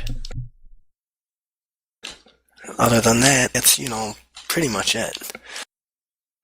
So what it comes down to, and just hearing you all now, you are a very large and very varied group of people. I love this. There's people here with some very clear, deep backgrounds in RP, and people like Thomas who are just like me. We've only just joined recently. So I totally feel for you, bro. Suddenly getting plopped into all this. So clearly you all show a very great level of commitment as well, which is incredibly admirable.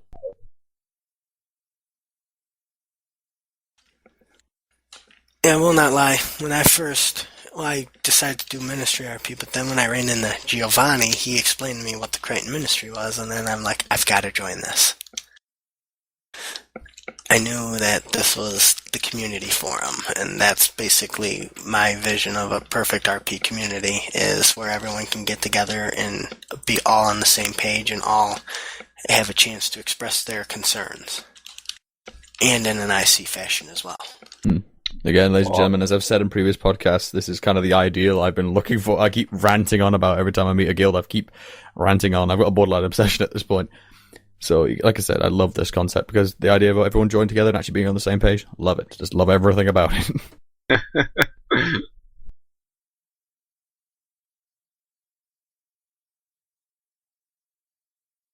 So at this stage, moving away, because I keep trying to rein us in and stuff like that, let's go into the full assault now.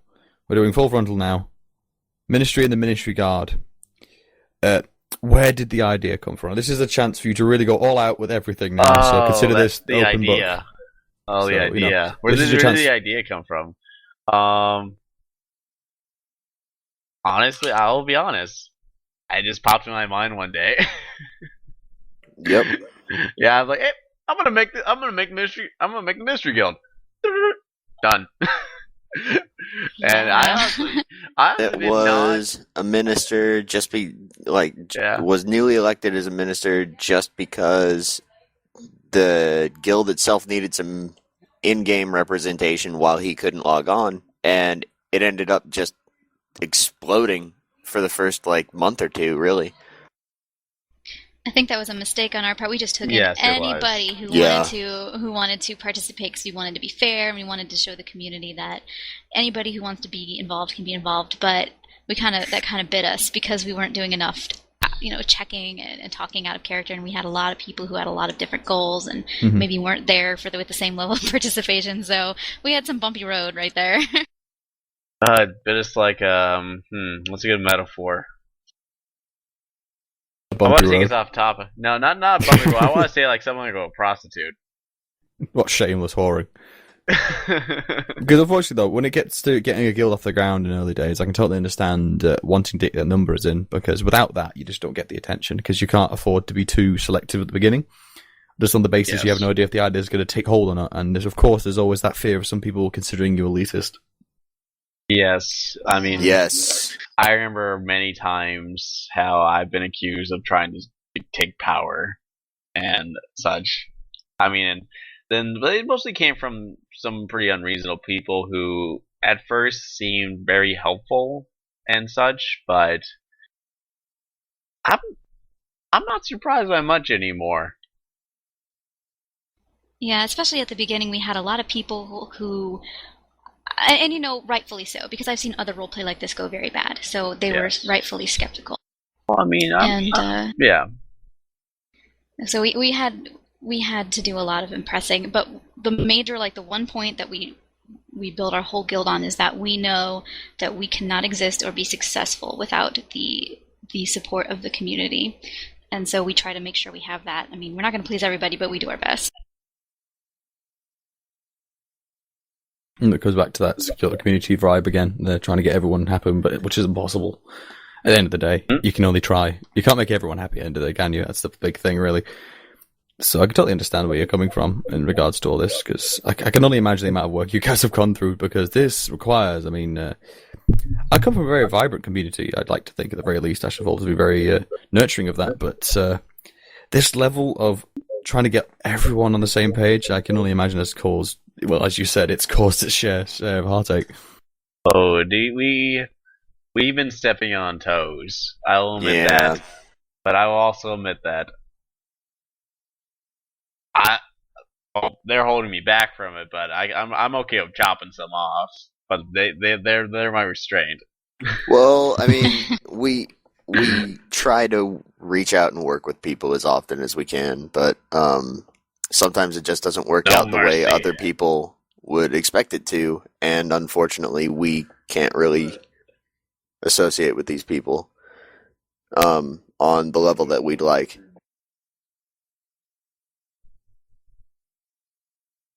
Yeah, and in the end, I mean, you have a choice. You can roleplay with us, or you don't have to.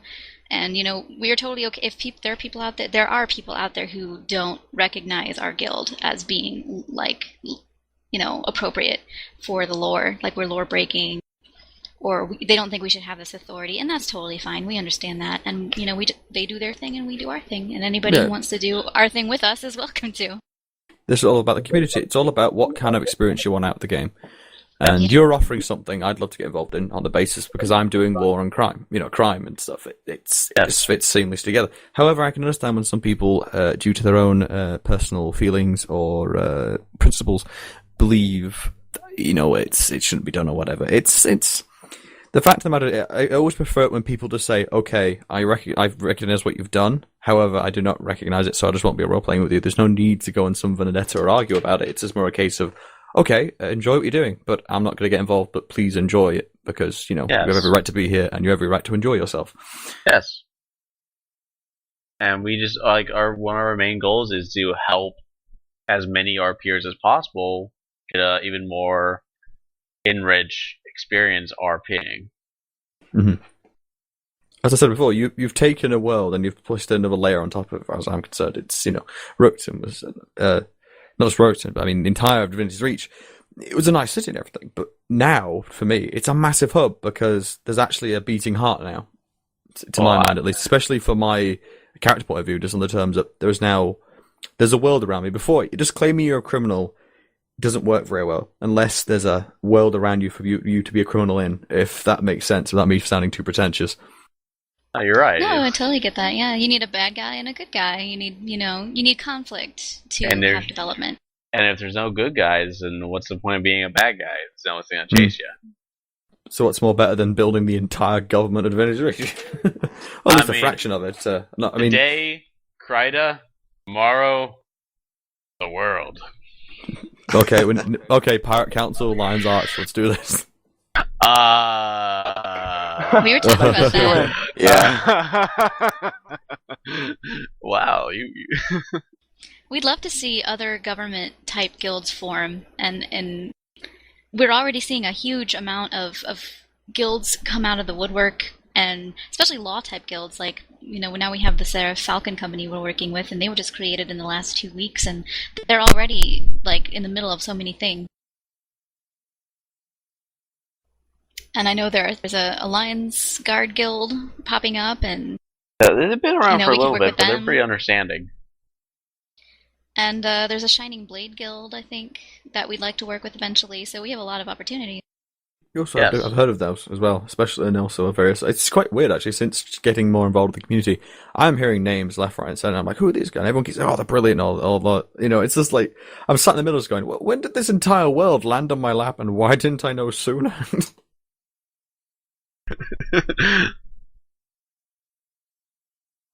It's a little daunting, though, because we've done so much work.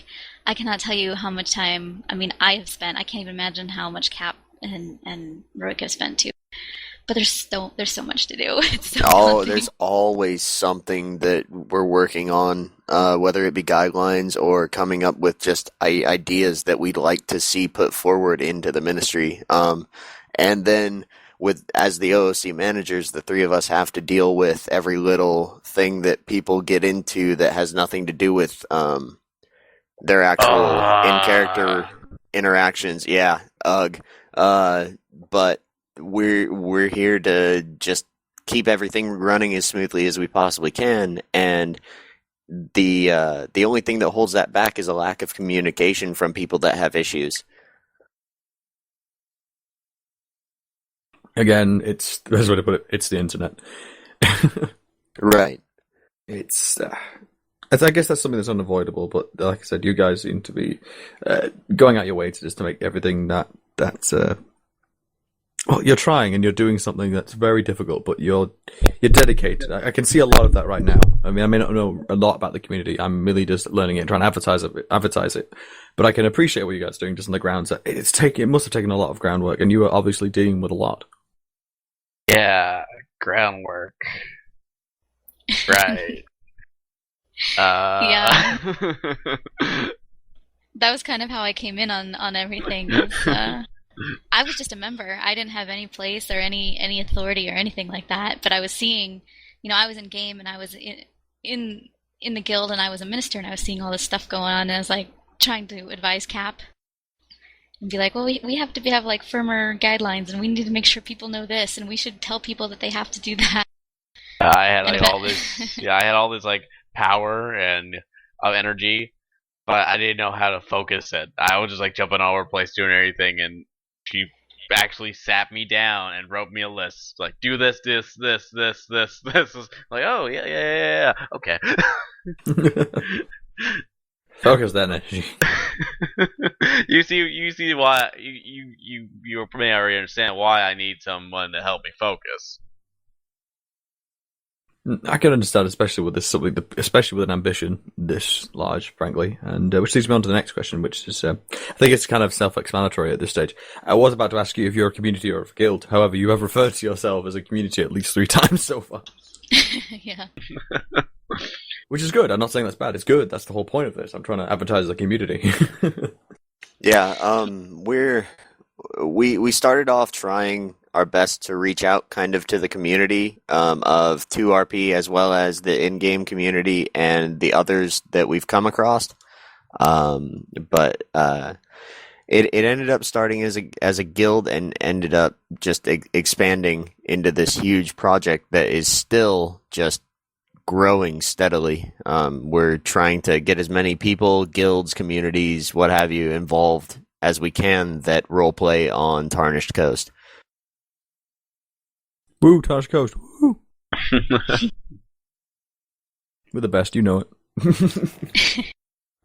But the whole thing is we want people to know that we know you have other guilds, and we know you have a main character and a main guild that you play in, and obviously, if you're a minister, your time requirement for being in the ministry guild is more than any other role. But we still understand you have your own stories and your own obligations, and it's like a tag that you can put on when you need to be official, basically. Quick, put on my shiny badge. Yeah. Pretty much. But we don't require people to rep the guild unless there's an event going on. But there is still once like the Cry and Herald, they do those IC news reports. When someone's a minister, it doesn't matter what they're repping. Most of the community knows that they're an elected official. Yeah. And we had some issues beforehand. It involved that once some people thought once you took off the KM, anything could go, but that's something. Yeah, that's something we have a problem with. Sometimes we have to make sure that the people understand, especially our ministers, because since we rely so much on the community support, we have to make sure that our role play is above reproach on an in-character and out-of-character level. No matter what guild tag you're wearing, if you're part of the project, you still have to make sure you're conducting yourself properly. And we've had some issues with that, but we've managed to resolve them. Mm-hmm. Yeah, it's always a problem with the communities at large, really, when you're dealing with this amount of numbers and coordination. That unfortunately, bad things are going to happen. Out of character dramas, things like that, the way certain people act or how things are received and taken, it's turbulent. But I think things like this have proven that if people just get together and talk and get some things worked out, we could make something amazing.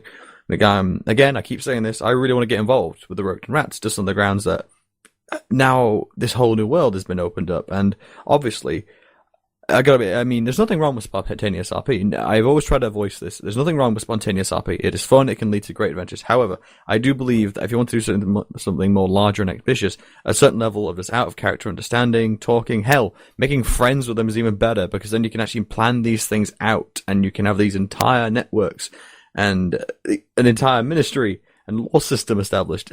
This is the very essence of what I think a community is. It's just this coordination and this everyone coming together just to say, do you know what? Let's make something awesome. Pretty much. I have to admit, when Cap brought me this idea, because I was already playing a minister, and they came to me and said, hey, we've got this guild and you should be a part of it. And I thought, this is probably not going to happen, because you've seen other guilds like this, and they fail because they don't have support. And I thought, well, it's 50-50. This will either be awesome or it's going to fail terribly. And but it's going really well, and I really have a lot of faith that we're gonna keep growing and we're gonna be a strong part of the community. Oh, definitely. And like I say, you hear this, listeners. You're part of a guild. Contact these people. See what can work out. Come on, you want to. Yeah, we encourage anybody. Cap will sleep with you. Come on. Hey, now I'm not whoring myself out. You're implying you had a choice in the matter. Yeah, if anybody has any questions or concerns, or if they see something they don't like, or if they have a suggestion, please come to our forums and let us know, because we really value the input of the community. Yeah, that's where our IC and OC power comes from. If the community does not respect us, then we can't do anything. And we're very thankful for people who are patient and understanding that we are trying our best to keep it fair and try to outreach to everybody. Yeah, this is of course, there's a certain level of selfishness, you could say, in terms of I want to have some fun. But the fact is, this is a very selfless project you guys have put together, and I think people need to understand that. It's like, I think the common fear is definitely the idea of, I have all this power, you have to do what I say. And it's like, no, we've actually worked really hard to build this, and we'd like to be recognized as such, but it doesn't mean I'm going to go on a power trip. Yeah, usually when we do have someone have we had anybody do that yet?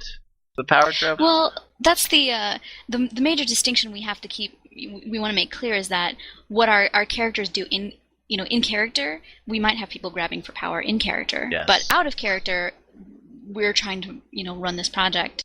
Yes. Mm-hmm. I mean, we definitely, if someone's coming into the ministry with the desire to grab OOC power, then this is not a place for them, because we like IC politics.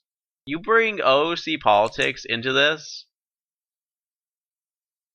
they're not gonna hold me back. This could be a case of just no, it's not going to work. It's the principle.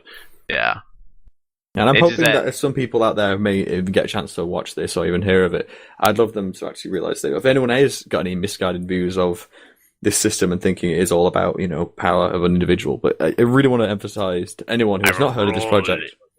I will rule it all. I really want people to emphasise the fact that this is clearly a group that is trying to get out there just to enrich the roleplay experience. So please, people out there, get involved. If you're listening, you've not heard about them, do some research. It can't hurt. I mean, hell, I'm on Engine. I just joined the website just for the sake of reading updates and seeing what's going on. I mean, in character, because of the Street Rats theme, I had someone coming to me with this tale of how one of the ministers got killed, and this was big news. In character, it was like, what the hell, in the middle of the, an entire RP was spawned out of the fact that these guys did something 2 days ago, and it still had repercussions in my world, and I'm just some borderline dandy criminal who lives in, Rurikton. You know what I mean? It doesn't affect me directly, but I end up finding out in character because it's such a big thing. It sends ripples in the pond. Yeah, we had to, I remember during this trial here at Ray, we had to actually stop doing events for a few days just to help the community catch up, and so we can see how it affect the entire IC community, because if we kept running, we might have missed something, or some kind of important aspect we might have missed. It's layers on layers on layers on layers on layers. We do our best to try to keep everybody updated, and that's why we try anyway to put all the major stuff, like little headlines and bulletins, on the front of our page. But it can get difficult sometimes, because overall there's only 3 or 4 people who is in charge of making sure the information gets places, and it can be hard sometimes. But all for the rewards at the end of it, right? Yeah, it's definitely been really fun. Yes. Definitely. It's been very rewarding. There's been a lot of really deep roleplay going on from just being involved with the people that are involved in this project. And so moving on from that, I mean, you've made it pretty clear at this stage, but what was the ultimate, what you were ultimately hoping to achieve with all this? Pretty much making that one of it's kind of like a flat pond, and you drop the pebble in there. The pebble, it makes the ripples, pretty much. That was beautiful. It's kind of I try. I'm not as eloquent when I try to do non-sexual references.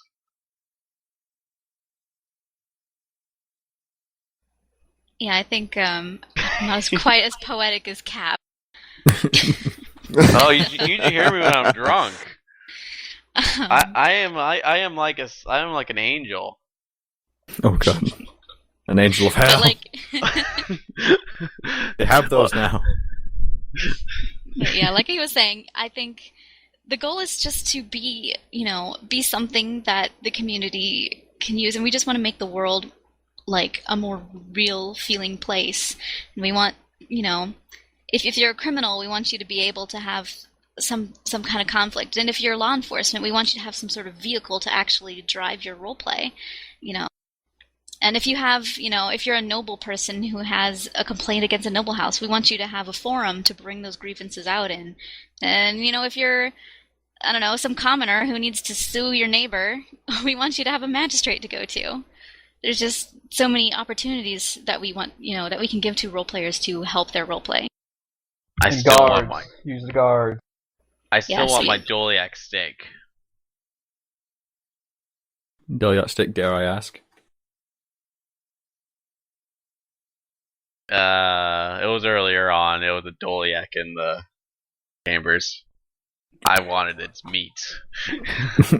Oh wow, that's anything happens at the ministry meetings, ladies and gentlemen. Anything. No. Yeah. Last time we had tomatoes being thrown at people in our last one. Oh yeah. Whoa, when did we suddenly go like old school, like England Parliament, like harum, everyone throwing tomato? The right honourable was it? The right honourable member stands in the background. The right honourable member is a faggot. Old school just insulting each other. What the hell? This is. It just. I don't know. It feels like it's a playground sometimes, like an elementary school playground. Yep. Yeah, I guess that's one thing we would like. If we could make one request to the community, it's that, we're trying our best and we want everyone to have fun. But with our events and things like that, we have some very specific rules that we post on every time we put an event on the calendar. We have some specific rules and procedures, and we would like people to respect them. Yeah. Like every time we create a new type of event, I will write up a new set of guidelines for that event. Which brings me on to a thought. I mean, Thomas, are these the same sort? I've been asking everyone as a whole what's going on. I assume, are you the guard following these same things, or do you have a different goal ultimately, or is there anything specific, the guard in particular, that is different from this, or anything distinctive, rather? Well, the guard works for the ministry. Obviously, we wouldn't be the ministry guard without the ministry, but, we want to let other nobles be aware that the guard is a tool for all nobles, for the upper class to utilize us over the seraph. Let the seraph handle the common rabble. Use us if you want to, I don't know, make sure you're not getting murdered by an assassin or something. Use us for events. We'll gladly provide security for, balls or meetings. Just use the ministry guard. We are a tool for any noble to use, not just the ministry. And our goal is just to be the law enforcement guild out there that obviously the seraph handle the petty crimes and the gangs and all that, but we're still a law enforcement guild, and we want to communicate with the criminal guilds, OOC, and set up raids and arrests and all that. I'm up for that. Just play cops and robbers with us. Yeah. That's always fun. And the ministry Give guard. us something to do. Yeah, and the ministry guard offers that nice little the gray area. Yeah, we give you the gray area. You need to pay us off to do a little side work, and who knows? This is why people need to get in contact, because it's hard to explain, because you don't want someone just walking up to you and just saying, hey, are you a dirty cop? What? You think I'm going to tell you that? Because there's got to be some way of discovering it. I don't know. It could be an established thing with criminals that someone spread the rumor that this guy, chuck him some money or something. It could be anything. That's the great thing about this. You just need to make gut contact and actually talk to people. Yeah. Cyril's not a dirty. He's not a dirty guard, but he has that mentality. The ends justifies the means. So if your goal is good, he doesn't. He's pretty lenient on how you establish it. Just the other night, he led 3 other guardsmen out of the city to do something completely behind the ministry's back, but in order to face one of the to face a Poffin. He led a covert ops, we called it, because obviously the ministry wasn't going to be yeah, go guards, leave the city, go cause it potentially, because we went down to the Grove, and obviously the ministry guard can't go and operate down there. That's Savari lands. But we used that gray area because it was a good cause. We saved a woman that was being kidnapped, and we kicked the ass of our biggest enemy right now. And Rourke was a hero. All the conspiracies. They made cocaine and distributed it to the streets. All the conspiracies. It was the ministry. Yeah, we'll cover up a crime. If you need a crime covered up, we'll do it. See, when you say that, I just have, because of the sort of silliness we've had in the chat and now and then, I know in character you're probably a lot more serious about covering up a crime, but now I just have an image of dropping a knife and just going, had a weapon. It gets written off immediately. There's 10,000 files in the ministry. It just says he had a weapon under the end of each one. Even one's not even involve anyone dead. It just says millions of drugs, millions of drugs seized. Reason he had a weapon. Just stab yourself in the leg. Officer down, officer down. You left me no choice. What? Oh God! Please stop. So let's get this straight. He attacked you, got you in the leg, yeah, then repeatedly And he- stabbed himself in the eye with said knife. Yes, we tried to stop him. He's crazy. Crazy. And he Or threw just- himself off the cliff. Then, climbed his way back up and threw himself off again in delirium. We tried to stop him. The healer was there, but Yeah, he just tripped. I want to see that, actually. I don't know why. It's a stereotypical line, but if done right, just saying he tripped can just be so evil when playing a police character. Yeah. I mean, I've seen it happen a lot in real life. I mean, like Marines. Actually, back up in where I was stationed one time, somebody robbed a grocery store and he had a knife. When he ran to the grocery store, he ran to 4 Marines and he tried to stab one. Yeah, I've heard of this. Yes. Didn't he get in wounded one and he ended up, what was it? Broken rib? He did not wound any one of them, but he ended up with a broken rib, like a fractured wrist, so much wounds, and when the cop came, everyone just said, "Oh, he tripped." Yeah, I've heard of this curb. story. It was a big thing. It was a load of articles broken femur, broken arm. Yeah, it was dislocated joint, and it just said, the police report just says tripped. Yeah, that is the good side of the gray area. But we still got the bad side of the gray area that we still got to work on because corruption is a very delicate thing. It has to be nurtured. A quick in-character story about Cyrell that might, change some of you guys' opinions, but you guys can't use it 'cause that's metagaming. You're dirty! It's not even dirty. Cyrell and one of his sergeants, obviously it wasn't Rourke, so there's only one other sergeant. He won't be named because he's not in here and we won't want to name him.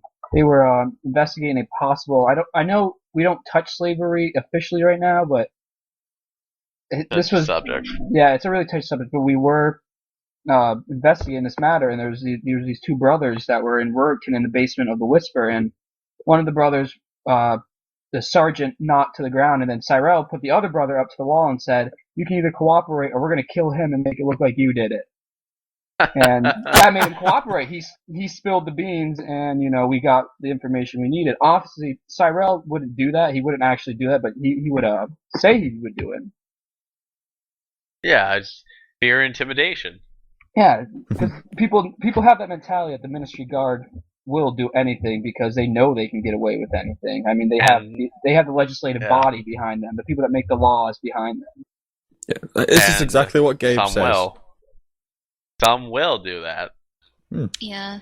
That's the one thing, is that we just have so many different types of characters in this project that, some of them are corrupt and some of them are totally the good guys trying their best to serve the people. So you never know who you're going to run across, and there's just politics going on all the time.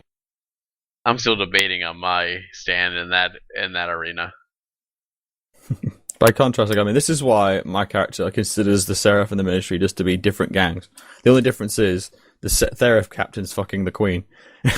That's his attitude. That's his attitude. I mean, he doesn't actually know that, obviously. It's just there's some implied tension between them. There's even in the streets around Jennifer Street, some people are talking about it, they're rather close or whatever.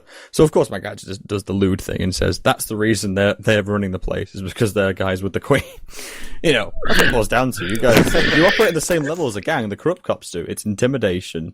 For the same means. So there's a lot of weird parallels you can get up with crime. I mean, me and Thom, for example, we're probably going to address this in that podcast, but for example, there was this really weird moment where we realised that our characters would hate each other. He's a Seraph, I'm a criminal. Yet we'd probably drink together, and if a centaur burst through the gate, we'd shoot that centaur because we're both royalists. We're all for the Queen. It's the weirdest little things you can find out with characters, which is the more reason that people should get involved with you, because you could find yourself in very odd situations. Yeah, I mean, you could end up with a cop and a murderer and a slave. You're all fighting together to survive from some kind of attack or from I don't know. It could be whatever.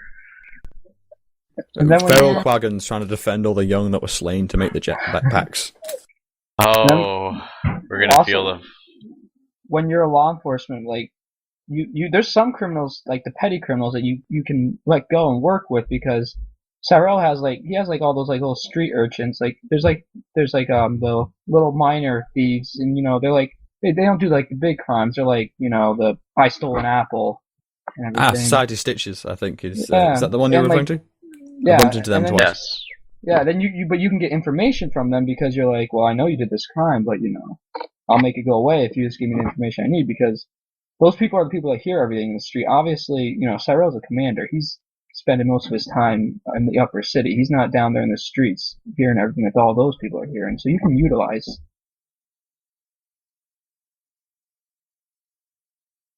Part of the system, it's there, use it, basically, isn't it? Yeah. Pretty much. Tools to be used. You hear that, people? Tools to be used. So bloody well use them. Have some fun. That's what we're all here, you buggers. We're here to have fun. And so, as a whole there, I'm seeing that the Ministry and the Ministry Guard have very similar goals in terms of the, what they want to achieve. Just obviously different methods, because one's a political group, the other's actually a law enforcement. So unless there's any other major distinctions you want to cover, I'll move on to the next sections of questions. No, I don't think so. No, I'm good for now. Anything at all? Just double checking before I move on, because I'd hate to miss up the chance for you guys to really get to show off what you got. I don't believe so. All right, we're moving on to now. This is a bit of an oddly worded one. Guild conflict. Now, as a community thing, this is interesting. The way you've described it so far, it seems to me, now this is just from the information you've given me, that if anyone went into conflict with the Ministry, no matter what their motivation, it could vary from military versus military in terms of the Ministry Guard, actual physical force. But the way you've also described it means there could also be a lot of room for intrigue. You could actually have a long, prolonged battle of wits, really, mastermind v mastermind kind of thing. Yeah. And just how much is that promoted, used, and what steps do you take to because there can be good and there can be, there are standards. Yeah. That can be a bit ridiculous. You're not just I'm coming here to kill you all. He pulls out a massive bomb. It's like what? I would say that anything is a go as long as it makes sense and it follows lore. You're not gonna have the Seraph captains order their entire army to invade the Chamber of Ministers and slaughter all the ministers for no reason or suspicion. Honestly, I don't see that could never happen lore-wise, unless maybe the ministers say, "Hey, we're attacking the Queen now, or we're gonna kill her." Yeah, pretty much. The main thing is separatist scum. Yeah, we have some guilds who are already expressing interest in we are separatists and we want to destroy your government and stuff like that. So we are totally cool with conflict. The one thing is that we have to make sure, if there was a guild who wanted to do that, we'd have them sign our guild-to-guild contract and we'd work with them out of character, because the whole idea is telling a good story. Yes.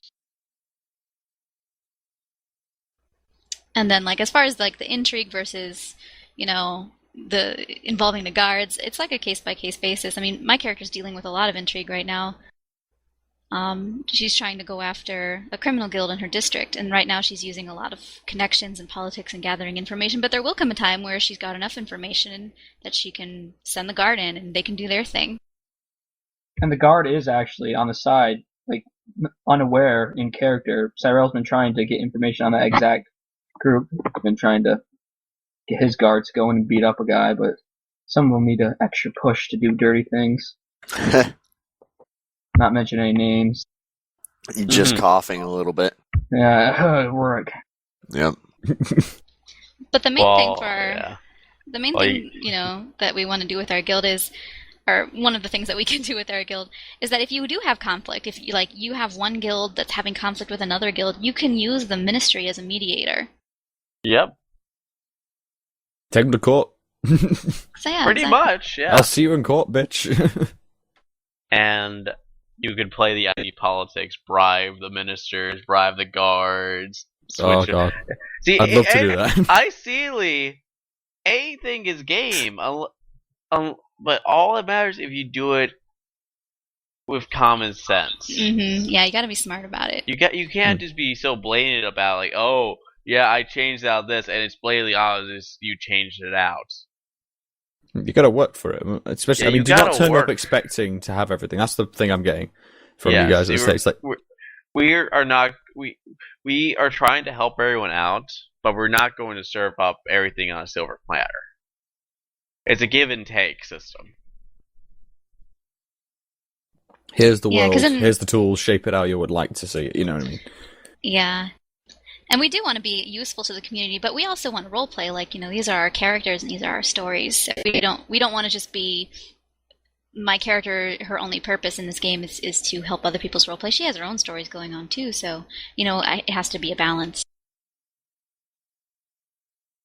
Does that? I mean, like, I wouldn't dream of just turning up with my criminal character and just expect to have the minister in my pocket and stuff. Just like, no, I've not role played with them. I know nothing about them. There needs to be some predetermined establishment. Actually get to know people, and that's probably half the fun, though. Just getting to know you guys must be interesting. Like, this is the way you could end up getting recruited. You could be a criminal, like, given service, and end up like staying on after your service was done. You can end up talking to a ministry guard, end up like joining as like turn up with a noble family or a merchant saying, "I'd like to represent." Is there so many different directions? There are so many avenues to get into our guild. I mean, basically, the only requirement there is to be part of our guild is human. Oh, bunch of race. Nah. It's Kryter. What the fuck did you expect? It's Divinity's Reach. You have to be human capital. Yeah, expect a prior. Yeah, I mean, even that, the representatives, like our little lobbyists, you can have one per guild, and I don't think they necessarily have to be human. No, they don't. They can be whatever race they are because they're representatives and they're representing an organization, company, and we're still working on some more stuff with the representatives. It's not totally finished yet. Because I assume there's a difference between like representative and an actual ambassador, and that's an area you're probably not going to touch. That makes things 10 times more complex. Yeah, if we do ambassadors, that'll be after there's actual other governments stated and they are actually working properly. Because I mean, my personal opinion, I can see a government with Lion's Arch, Radissom, and the Black Citadel. The Norn and the Silvari, I don't really see governments coming from them. Yeah, eventually not even the sort of Nature Preservation Society or something. I'm sorry, I totally can see that. Nature Preservation Society setting up and crying like you're using too much wood to build your city. Man, stop mining. Man, they protest with me killing a Doliac. They protested bench heights. Bench and table heights. We had Sura come in. Rights for all heights. They wanted, I wanted to punt them. But one of the things, I mean, we have a lot of things that we want to institute, and one of them is we do want to have a system where new people can be elected into the minister positions. We haven't really decided how we're handling that yet, and we can't even put it into place until we have everything like actually built. But that's definitely something we're considering too. Again, I mean, I'd love to get more involved in the criminal element because, I'd also like to specify that via this sort of initiative, as I'll say it is just for quickness, I'd love to offer these sort of nobles and stuff. Like, you don't have to always go for the serif or risk finding a dirty serif. You could always just, find the common ass gangsters. I'm just saying that right now. My character's not a mastermind. He's a thug. So I'd love to get involved with these guys on the grounds that, someone's running against me in the next election. Persuade him otherwise. Rough them up. It's, all these possibilities. And this is why I'm latching onto these guys. I'm saying that right now for all of you on the podcast listening in. I'm latching onto these guys just on the basis of there is something nice here. And I want to just have fun. Go ahead, Cap. Sorry. I always respect the players who play the common man, like the guardsman or the thief, the pickpocket, the mugger, because in most games they seem to be as underpowered. I mean, even in Guild Wars 2, when we go out in PvE, we grind through bandits like they're nothing. Yeah, all the massacred people you leave behind you. You are a mass murderer. How do you feel about that, my friend? Yeah, that's basically the premise of that'd be amazing. The personal story at the end of it, and it just turns up on the screen and just says, those people had families. and that's it. It just cuts the credits. It just said there's been, when it comes to RP,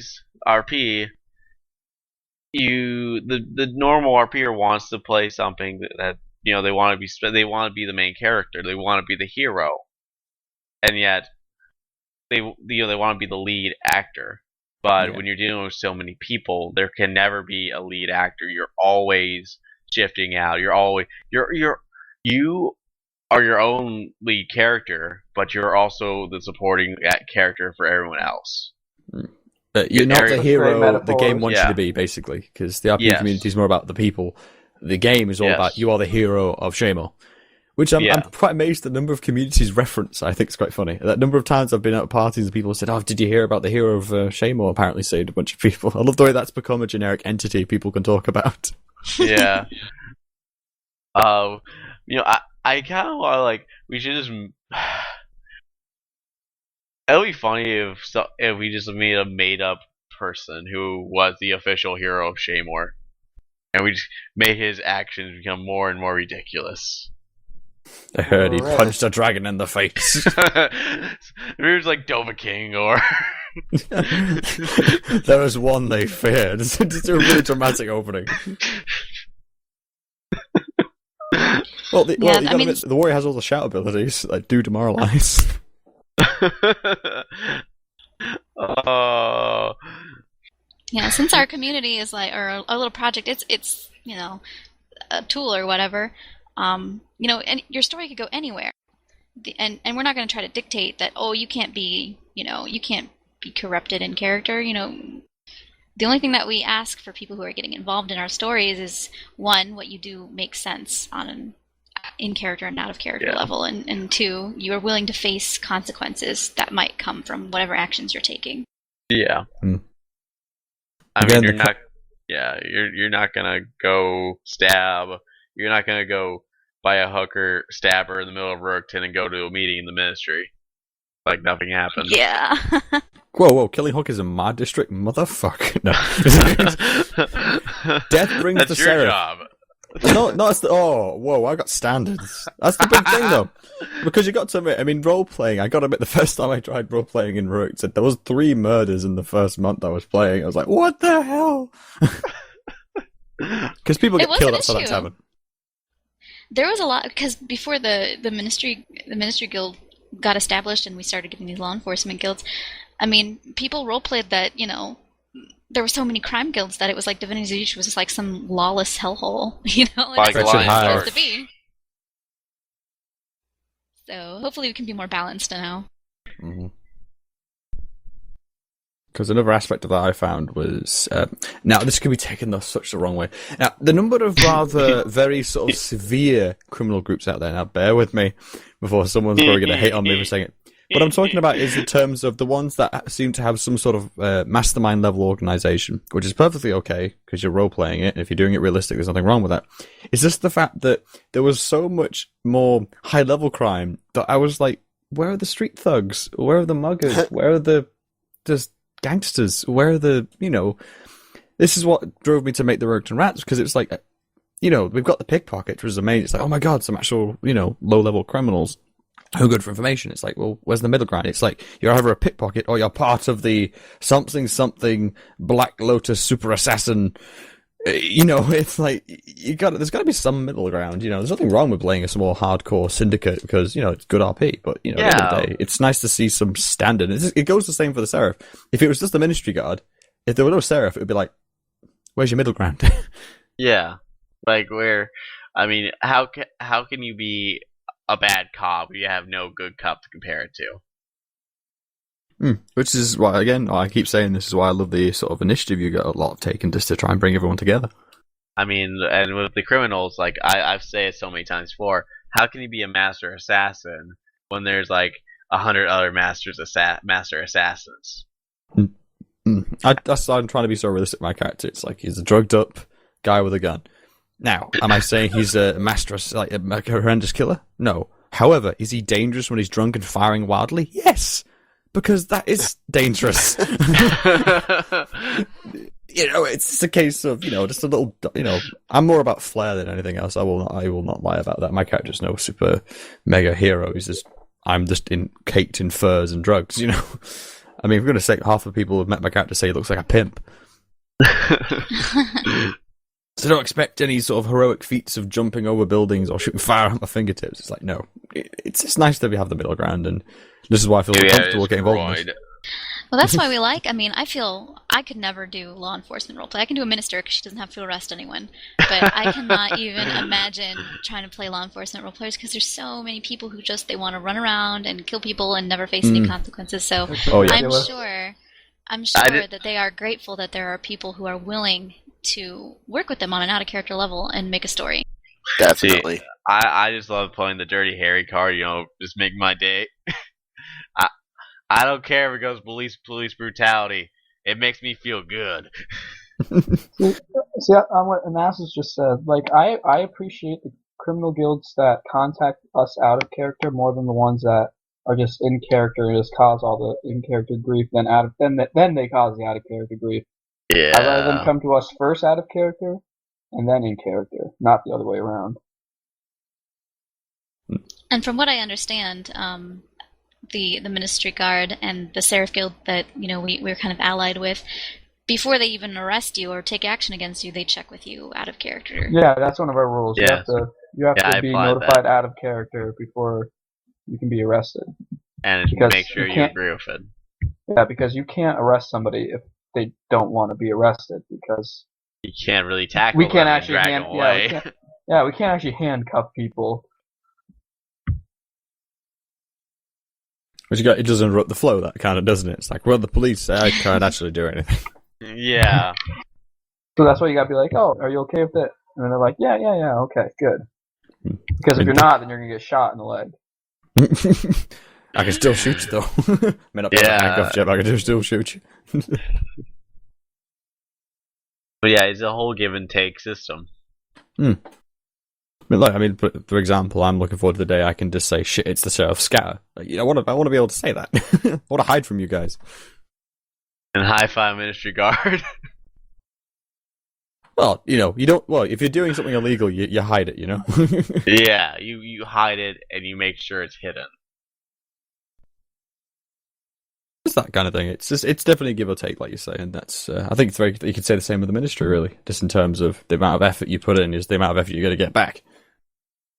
That is very true. Yes. Anastas, you put in tons of effort. How much are you getting back from it? I'm getting involved in a lot of story stuff. My character has a lot of great connections now. She has a lot of people who approach her, and her roleplay's great. Politics. So yeah, politics. And how about you, Shando? I mean, are you with us again? Gonna take that as a no. I don't think so. No, Last- he's there. Shandor. He might have gone AFK. Yeah, or Few yeah. technical difficulties, ladies and gentlemen. I do apologise. But unfortunately, the internet can be a bitch. But yes, so moving on from that, I mean, I could address a little bit. I mean, I assume then because a lot of these questions you've actually answered indirectly, really, just in terms of like if conflicts will end and stuff like that. I just assume it's on a basis of just what you talk about out of character with them. Like, do you want to resolve this? Do you want your character to be executed? Or do you want them to like have some sort of realistic escape? Actually use some of those contacts you've actually spent here making. I mean, how would things usually be resolved if there was like an ongoing conflict? I guess it's a case-by-case basis. I mean, eventually we do, if there's a conflict, eventually we hope it will be resolved one way or another. But we don't know how it's going to be because it all depends on how the story plays out. And that's why it's so important for us to stay in contact out of character with the other parties. Yeah. I mean, when it comes to role players, everyone is going to have a different opinion and different standards. You just can't be a cookie cutter. Even though that would be the easiest way, it just can't happen that way. Because everyone has a different kind of standard to what they're going to put their characters through. Some are okay with death, some people aren't okay with it.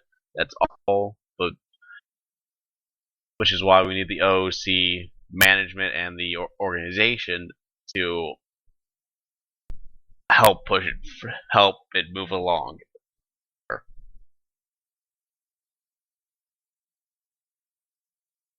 And on that note, we've actually covered most of the majority of the questions, reaching the 2-hour mark. Actually, this is a especially long one, so because I thought both sides of this really deserves an advertisement, so this is a ministry special. I will be calling it, and we've moved on to general question. Take any questions from guests or anything. Is anything you guys want to bring up, talk about? Absolutely anything. This is more of the sort of wrapping up, have some fun before we go sort of time. Let's see. You guys get anything? I don't know. I was not prepared for this. Well, I'll use this time as a plug, and anybody who is interested in any type of law enforcement or military type of RP, go ahead and sign up and apply to join the Guard. You'll have a recruitment stage, and you'll be trained, and you'll be approved, and who knows, maybe you'll make it to a lieutenant someday. Yeah. Once the old guy dies or retires, that's what we're hoping for. Yeah, I don't. So killing you. I don't really have anything. No, I think I'm finished. I can imagine Tom just like down there right now, just if he listens to this, he'll be like, "Oh, motherfucking stupid ass ministry guard trying to recruit all the god damn." Yeah, don't join the sheriff. I advise people not to join them. Well, Ministry Guard is nice things. Yeah, we have nice things. We actually, we get all the nice weapons and armor. Yeah, we're well funded. Apparently. They get all the nice polished criminals that are all nice and polite and handcuff themselves. Yes. And Yeah, the polite muggers. I do inquire, young squire. Would you hand over your wallet and all money and Winston? And then he punches you. Okay, I may have to make this happen now. Polite muggings. Would you be a dear and hand over your wallet before I beat you within an inch of your life? Too bad. I would just like to ask, anybody who's listening and anybody who's interested to, visit our forums. They're active. There's a lot of information on there, and we're in the middle of trying to condense all our information and make it easier to get through. And we're sorry about that, but new information gets out there all the time. I write so much shit. So we're doing our best, but we're happy to answer any questions. We're happy to address any concerns. We just want to make sure that if there's something you need to know about what we're doing, just ask. Don't feel afraid. We're nice people. We don't bite. Hard. There we go. I was wondering when someone would say that. So on that delicious note, ladies and gentlemen, I will be bringing the podcast to a close. So please look below in the description for the links and various other things. If you want to hear more of these, as we're now reaching our 12th, and there will be various other specials, we'll be continuing our talks about the strong community bond that's going on when we speak with the Falcon Company and Society Stitches and the Roketon Rats, which I'm heading myself, so shameless advertising. Who would have thunk it? But yes, we're moving on to that next week, hopefully. So this will be uploaded soon, and so hope to see you all next time for that one. I'd like to thank all my guests for being here. Thank you, the Ministry, and thank you to the Ministry Guard. You've all been absolutely wonderful guests this evening. Thanks for having us.